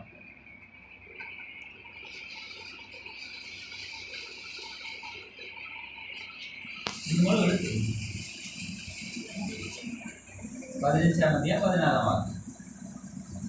ഞാൻ നിന്റെ വചനങ്ങളെ കണ്ടെത്തി ഭക്ഷിച്ചിരിക്കുന്നു. ഹല്ലേലൂയ. നിന്റെ വചനങ്ങൾ എനിക്ക് സന്തോഷവും എന്റെ ഹൃദയത്തിന് ആനന്ദവുമായി. കണ്ടോ? അപ്പം നമ്മൾ എന്ത് ചെയ്യണം? ദൈവവചനം കണ്ടെത്തി ഭക്ഷിക്കണം. ആ വചനം ഭക്ഷിക്കുമ്പോൾ നമ്മുടെ ജീവിതത്തിനകത്ത് എന്തുണ്ടാകും? സന്തോഷം ഉണ്ടാകും, പിന്നെ ആനന്ദം ഉണ്ടാകും, പിന്നെ സമാധാനം ഉണ്ടാകും, പിന്നെ അപ്പൊ നമ്മുടെ ജീവിതത്തിനകത്ത് നമ്മൾ എന്താ ചെയ്യുന്നത്? വചനം കണ്ടെത്തി പഠിക്കും. ഇപ്പൊ വചനം കണ്ടെത്തി പഠിക്കുക പണ്ടത്തെ കാലഘട്ടം നമ്മൾ പഠിക്കുകയാണെങ്കിൽ ഈ പരിശുദ്ധമാകുന്ന ഗ്രന്ഥം നമുക്ക് കിട്ടത്തില്ല. കാരണം കിട്ടാൻ നമുക്ക് വ്യവസ്ഥയില്ല. കാരണം എത്രയോ 6 വർഷം 7 വർഷം 15 വർഷമൊക്കെ കാത്തിരുന്ന് കണ്ണുനീരോടെ പ്രാർത്ഥിച്ച് പ്രാർത്ഥിച്ച് പ്രാർത്ഥിച്ച് പ്രാർത്ഥിച്ച് പിന്നെ എത്രയോ നാളുകൾ ശേഷം കഴിഞ്ഞ ശേഷമാണ് ഒരു ബൈബിൾ. ഇന്നോ എല്ലാവർക്കും ഉണ്ട്. ഇപ്പൊ തന്നെ അങ്കിൾ പറഞ്ഞില്ല, മക്കൾ ഇല്ലാത്തവർ പറഞ്ഞാൽ മതി. കാരണം അങ്കിളിന് അടുത്ത ആഴ്ച വരുമ്പോൾ സ്ഥിതി ചെയ്ത് മക്കൾക്കെല്ലാം ബൈബിൾ കൊണ്ടുവരും. അപ്പൊ ഞാൻ പറഞ്ഞതിന്റെ ഉദ്ദേശം ഇന്ന് സുലഭമാണ്. പക്ഷേ നമ്മൾ എന്ത് ചെയ്യുന്നില്ല? വായിക്കുന്നില്ല, ഉപയോഗിക്കുന്നില്ല. കാരണം എന്താ? നമുക്ക് അതിനോടുള്ള വില നമുക്കറിയില്ല. കാരണം ഇന്ന് ഞാൻ ഈ ബൈബിൾ എടുത്ത് വെച്ച് മക്കളുടെ അടുത്ത് വെച്ച് പ്രസംഗിച്ചു. ഈ പ്രസംഗിക്കുന്ന വചനങ്ങളെ മക്കൾക്ക് അറിയില്ല. അപ്പൊ മക്കൾക്ക് കയ്യിൽ ബൈബിളും ഇല്ല. മനസ്സിലായി? ആ ഭാരപ്പെടുമ്പോ അതിന്റെ വില കൂടും, അല്ലേ? അപ്പൊ അത് കിട്ടാൻ വേണ്ടി നമ്മൾ എന്ത് ചെയ്യും? കണ്ണുനീരോടെ ഇരിക്കും. കണ്ണുനീരോടെ ഇരുന്ന് പ്രാർത്ഥിച്ച് പ്രാർത്ഥിച്ച് പ്രാർത്ഥിച്ച് പ്രാർത്ഥിച്ച് പ്രാർത്ഥിച്ച് ഒരു ഭക്തനാകുന്ന മനുഷ്യന്റെ ഒരു ബൈബിളിന് വേണ്ടി കാത്തിരുന്നു. പക്ഷെ 40 വർഷം കഴിഞ്ഞ ശേഷം അപ്പൊ എത്ര നാൾ പ്രാർത്ഥിച്ചു ഈ ബൈബിൾ വായിക്കാൻ വേണ്ടി? സത്യമായിട്ടുള്ള ദൈവവചനം ശുശ്രൂഷിച്ചത് അവരങ്ങ് കൊണ്ടുപോകും. പക്ഷേ ഈ ഇതിനകത്ത് പറഞ്ഞിരിക്കുന്ന കാര്യങ്ങളെ മനസ്സിലാക്കാൻ തക്കണ ഭക്തൻ വനവാസത്തിൽ താമസിക്കുന്ന, പക്ഷേ സമൂഹത്തിലൊന്നല്ല. കാരണം ഒറ്റയ്ക്ക് താമസിച്ച ഇതിന്റെ അർത്ഥങ്ങൾ മനസ്സിലാക്കണം. ഇതെന്താ ഇതിനകത്ത് പറഞ്ഞ ഈ പരിശുദ്ധ ഗ്രന്ഥത്തിനകത്ത് എന്താ പറഞ്ഞിരിക്കുന്നത് മനസ്സിലാക്കണം. അത് അറിയണമെന്നുള്ള ആകാംക്ഷ മനസ്സിനകത്ത് ഇരുന്ന് വേവലാതി കൊണ്ട് 40 വർഷങ്ങൾക്ക് ശേഷം ഇതുപോലെ ഒരു മനുഷ്യനെ പങ്കെടുക്കുന്ന സമയത്ത് ഇത് ഒരു വ്യക്തിയുമേൽ ദൈവത്തിന്റെ വെളിപ്പാടുണ്ടായിട്ട് ഇന്ന വ്യക്തി 40 വർഷമായ ഒരു ബൈബിളിന് വേണ്ടി കാത്തിരിക്കുന്നു എന്ന് പറഞ്ഞ് അത് ചരിത്ര പുസ്തകത്തിനകത്ത് എഴുതി. ഞങ്ങൾ പുസ്തകം വായിച്ചപ്പോൾ മനസ്സിലായത് അങ്ങനെ എന്ത് ചെയ്യുന്നു? പെട്ടെന്ന് തന്നെ അവർക്ക് ആ വ്യക്തിയെ കണ്ടെത്തി ആ വ്യക്തിക്ക് വേണ്ടി അന്ന് തന്നെ ബൈബിൾ വാങ്ങിച്ചു കൊടുത്തു. ആ വ്യക്തിക്ക് ബൈബിൾ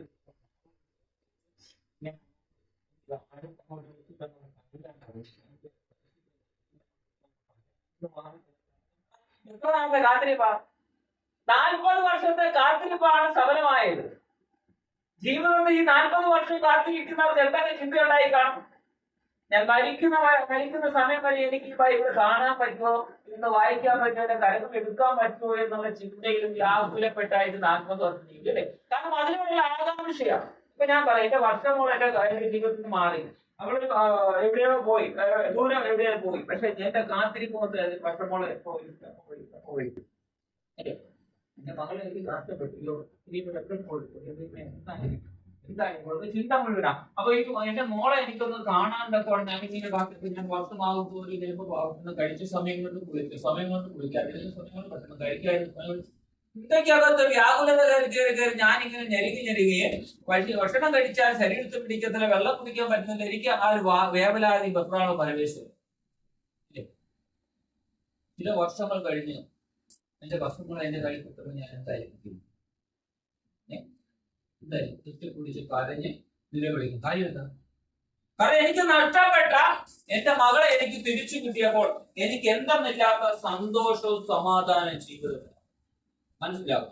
അപ്പം ഇതുപോലെ തന്നെ ഈ പരിശുദ്ധ ഗ്രന്ഥമാകുന്ന തിരുവചനം നമ്മുടെ ജീവിതത്തിനകത്ത് അതൊന്ന് പ്രാപിക്കാൻ തക്കവണ്ണം നമ്മൾ കണ്ണും നട്ടിരിക്കുക. പക്ഷേ വർഷങ്ങൾ പിന്നിട്ടിട്ട് നമ്മുടെ ജീവിതത്തിൽ എത്തിക്കാൻ തോന്നി ഞാൻ എന്റെ ജീവിതത്തിൽ ഞാൻ മരണം വരെയും എനിക്കിത് കാണാൻ പറ്റുമോ, കിട്ടാൻ പറ്റുമോ, വായിക്കാൻ പറ്റിയിട്ട് അർത്ഥങ്ങൾ മനസ്സിലാക്കാൻ പറ്റുമോ എന്നുള്ള വ്യാകുലതകളും ചിന്താഗതികളും ജീവിതത്തിനകത്ത് കൊണ്ടുവന്നത് കൊണ്ട് നമുക്ക് സമയത്ത് കഴിക്കാൻ പറ്റുന്നില്ല, ഭക്ഷണം കഴിക്കാൻ പറ്റുന്നില്ല, കുളിക്കാൻ പറ്റുന്നില്ല, ഉറങ്ങാൻ പറ്റുന്നില്ല, എല്ലാം നമ്മൾ ഒരു അല്ലാത്തൊരു വികൃതമാകുന്ന ഒരു രൂപമായിട്ട് മൊഴി വെട്ടത്തില്ല, ഷേവ് ചെയ്യത്തില്ല. അത് ഭ്രാന്തന്റെ സ്വഭാവം. എന്റെ അവസ്ഥ എന്റെ മക്കളോട് എനിക്ക് നഷ്ടപ്പെട്ട എന്റെ അവസ്ഥ ഇങ്ങനെ കാരണം എന്താ, എന്റെ സീമായ ഒരു ചോദ്യം വളർത്തി എനിക്ക് എന്റെ മകളെ എന്റെ മകളെ ആവശ്യമുള്ളത്. അപ്പൊ ആ മകളെ എനിക്ക് നഷ്ടപ്പെട്ടു. എനിക്ക് എന്റെ ചിന്താഗതി എന്തായിരിക്കും എന്റെ മകളെ കിട്ടുക. അപ്പൊ ആ സമയത്ത് എന്റെ ജീവിതത്തിനകത്ത് എന്റെ രീതിപോലെ ചിന്തിക്കണം. അപ്പൊ നമ്മുടെ ജീവിതത്തിനകത്ത് മറ്റെന്തെങ്കിലും ഒരു കാര്യങ്ങൾ അല്ലെ പിന്നെ ഈ എന്റെ മകളെ നഷ്ടപ്പെട്ട പഠിച്ച് MBBS ആയി ഡോക്ടറായി ലോകത്തിൽ ഉന്നതനായി എന്ന് ആരെങ്കിലും കേട്ടിട്ടുണ്ടോ? ആരെങ്കിലും കേട്ടിട്ടുണ്ടോ? ഒരു മകളെ ഒരു വേർപെട്ട എന്തെങ്കിലും ഒരു കാര്യങ്ങൾ നഷ്ടപ്പെട്ടത് ഈ ലോകത്ത് എന്തെങ്കിലും നേടിയതായിട്ട് ഉണ്ടോ? എന്താണ് അതോടാകെ മനുഷ്യന്റെ ജീവിതത്തിനകത്ത് തകർച്ച സംഭവിക്കുക. കാരണം അവന്റെ വിലപ്പെട്ട അവന്റെ മകളാകാം, അവന്റെ വസ്തുവാകാം, എന്തോ അവന് വിലപ്പെട്ട ഒരു നന്മ നഷ്ടപ്പെട്ടു പോകുമ്പോൾ അവന്റെ ചിന്താഗതി ഇതിനകത്ത് ചിന്താഗതി ഇതിനകത്താകുമ്പോൾ നമ്മൾ ഭാഗികമാകുന്ന കാര്യങ്ങള്, ഭാവി കാര്യങ്ങളോ, വിദ്യാഭ്യാസ മേഖലകളോ നമ്മുടെ നന്മകളെ കുറിച്ച് നമ്മൾ ഒരു ഇമ്പോർട്ടന്റ് ഹൃദയത്തിനകത്ത് കൊണ്ടുവന്നിട്ട് ഈ പരിശുദ്ധ ഗ്രന്ഥത്തെ മക്കൾ ആ ഒരു കാൽക്കുലേഷൻ ഒന്ന് ജീവിച്ചിട്ടുണ്ട്. ആ കാൽക്കുലേഷൻ നമ്മൾ അതിനെ ഒന്ന് എടുത്തു നോക്കുക. ഇത് എടുത്തു നോക്കുമ്പോൾ നമ്മുടെ ജീവിതത്തിന് എന്താണ് അപ്പൊ ഈ അമൂല്യ സ്വത്ത് നമുക്കത് ലഭിക്കാൻ തക്കണം. അത് ഞാൻ പറഞ്ഞു, എത്രയോ ഭക്തന്മാർ എത്രയോ വർഷങ്ങൾ കാത്തിരുന്നിട്ട് പോലും ഇത് ലഭിച്ചില്ല. ഇന്ന് സുലഭമാണ്. വചനം പഠിപ്പിക്കുന്ന ഒരു കാര്യമാണ്, നിങ്ങൾ എന്ത് ചെയ്യണം, അത് കണ്ടെത്തി ഭക്ഷിക്കണം. അത് ഭക്ഷിക്കുമ്പോൾ നമ്മുടെ ജീവിതത്തിനകത്ത് സമാധാനം ഉണ്ടാകും, സന്തോഷമുണ്ടാകും. ഇല്ലേ? വചനം വീണ്ടും താഴോട്ട് വായിക്കുമ്പോൾ ഞാനൊരു കളിക്കാരുടെ കൂട്ടത്തിൽ ഇരുന്നിട്ടില്ല. വായിക്കുമ്പോൾ താഴോട്ട് യിരെമ്യാ പുസ്തകം തന്നെ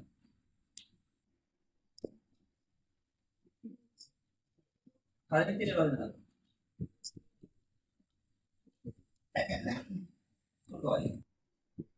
സൈന്യങ്ങളുടെ ദൈവമായ യഹോവേ, ഞാൻ നിന്റെ വചനങ്ങളെ കണ്ടെത്തി ഭക്ഷിച്ചിരിക്കുന്നു. നിന്റെ വചനങ്ങൾ എനിക്ക് സന്തോഷവും. സൈന്യങ്ങളുടെ ദൈവമായ യഹോവേ, നിന്റെ നാമം വിളിക്കപ്പെട്ടിരിക്കുന്നു.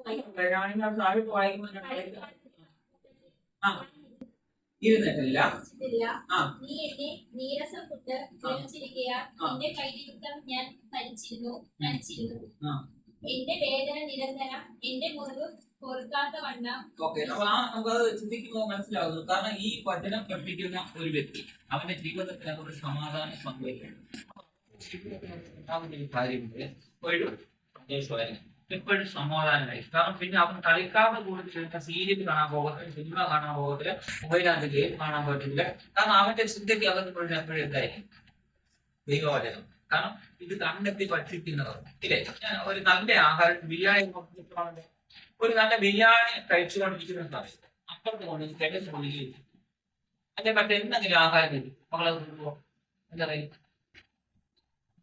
അതെന്താ എനിക്ക് ഏറ്റവും ഇഷ്ടപ്പെട്ട ആഹാരം. അപ്പൊ എന്ന് പറഞ്ഞത് പോലെ ഒരു ഭക്ഷണ കാര്യങ്ങൾ പറഞ്ഞിട്ടുണ്ടെന്നുണ്ട്.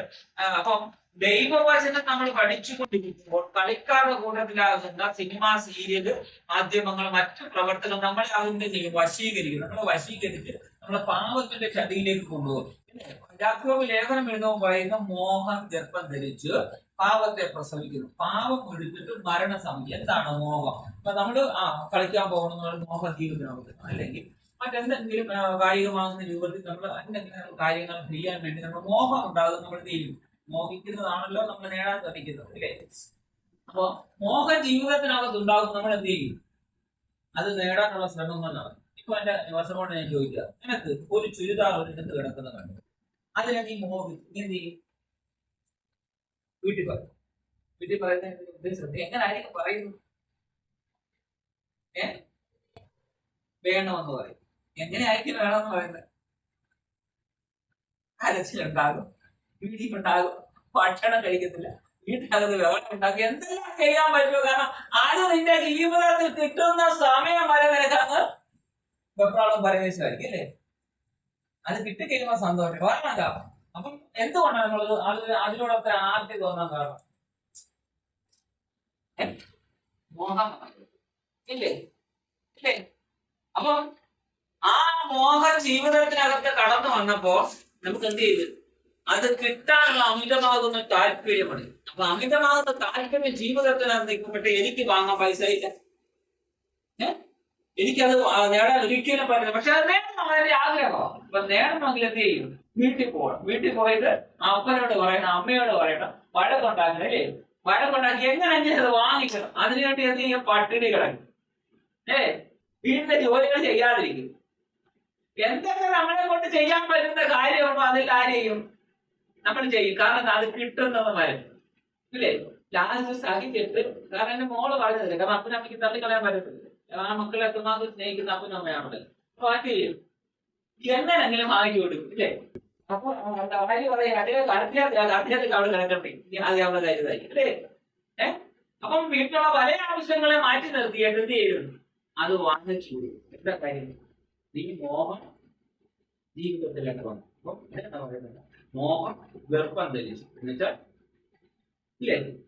മോഹം അദ്ദേഹത്തെ ജീവിതത്തിലൊക്കെ പ്രാപിക്കാൻ തക്കവണ്ണം അതിന്റെ ചിന്ത മാത്രമാണെങ്കിൽ, അതുകൊണ്ടാണ് നമ്മൾ ഭക്ഷണം കഴിച്ചില്ല. അതുകൊണ്ട് അമ്മ പറഞ്ഞ അടുക്കള പാത്രം കഴിയില്ല, നമുക്ക് തൂത്തുവാരിയില്ല, നമ്മൾ കുളിച്ചില്ല, നമ്മൾക്ക് പോകാൻ വേണ്ടി ഒന്നും പോയില്ല, എല്ലാം നമ്മൾ മുടങ്ങി. ഇത് കണ്ടുമ്പോ കാര്യമൊക്കെ ശരിയായി, ഇത്ര കാര്യങ്ങൾ അത് ചെയ്യണം. മുടക്കി എന്നുള്ള കാര്യം വാസ്തവം അമ്മയ്ക്ക് പറ്റുന്നതാണ്. പക്ഷെ അവരുടെ ജീവിതത്തിൽ അവർ നിന്നോടുള്ള അമിതമാകുന്ന സ്നേഹം ഉള്ളത് കൊണ്ട് എന്ത് ചെയ്യും? അവരത് വാങ്ങിക്കും. നീ എവിടെ കണ്ടാലും ശരി, അതിന് ഈ ലോകത്തിന്റെ എവിടെ കൊണ്ട് വെച്ചാലും അത് പോയി വാങ്ങിച്ച് കൊണ്ടിട്ട് കഴിച്ചു.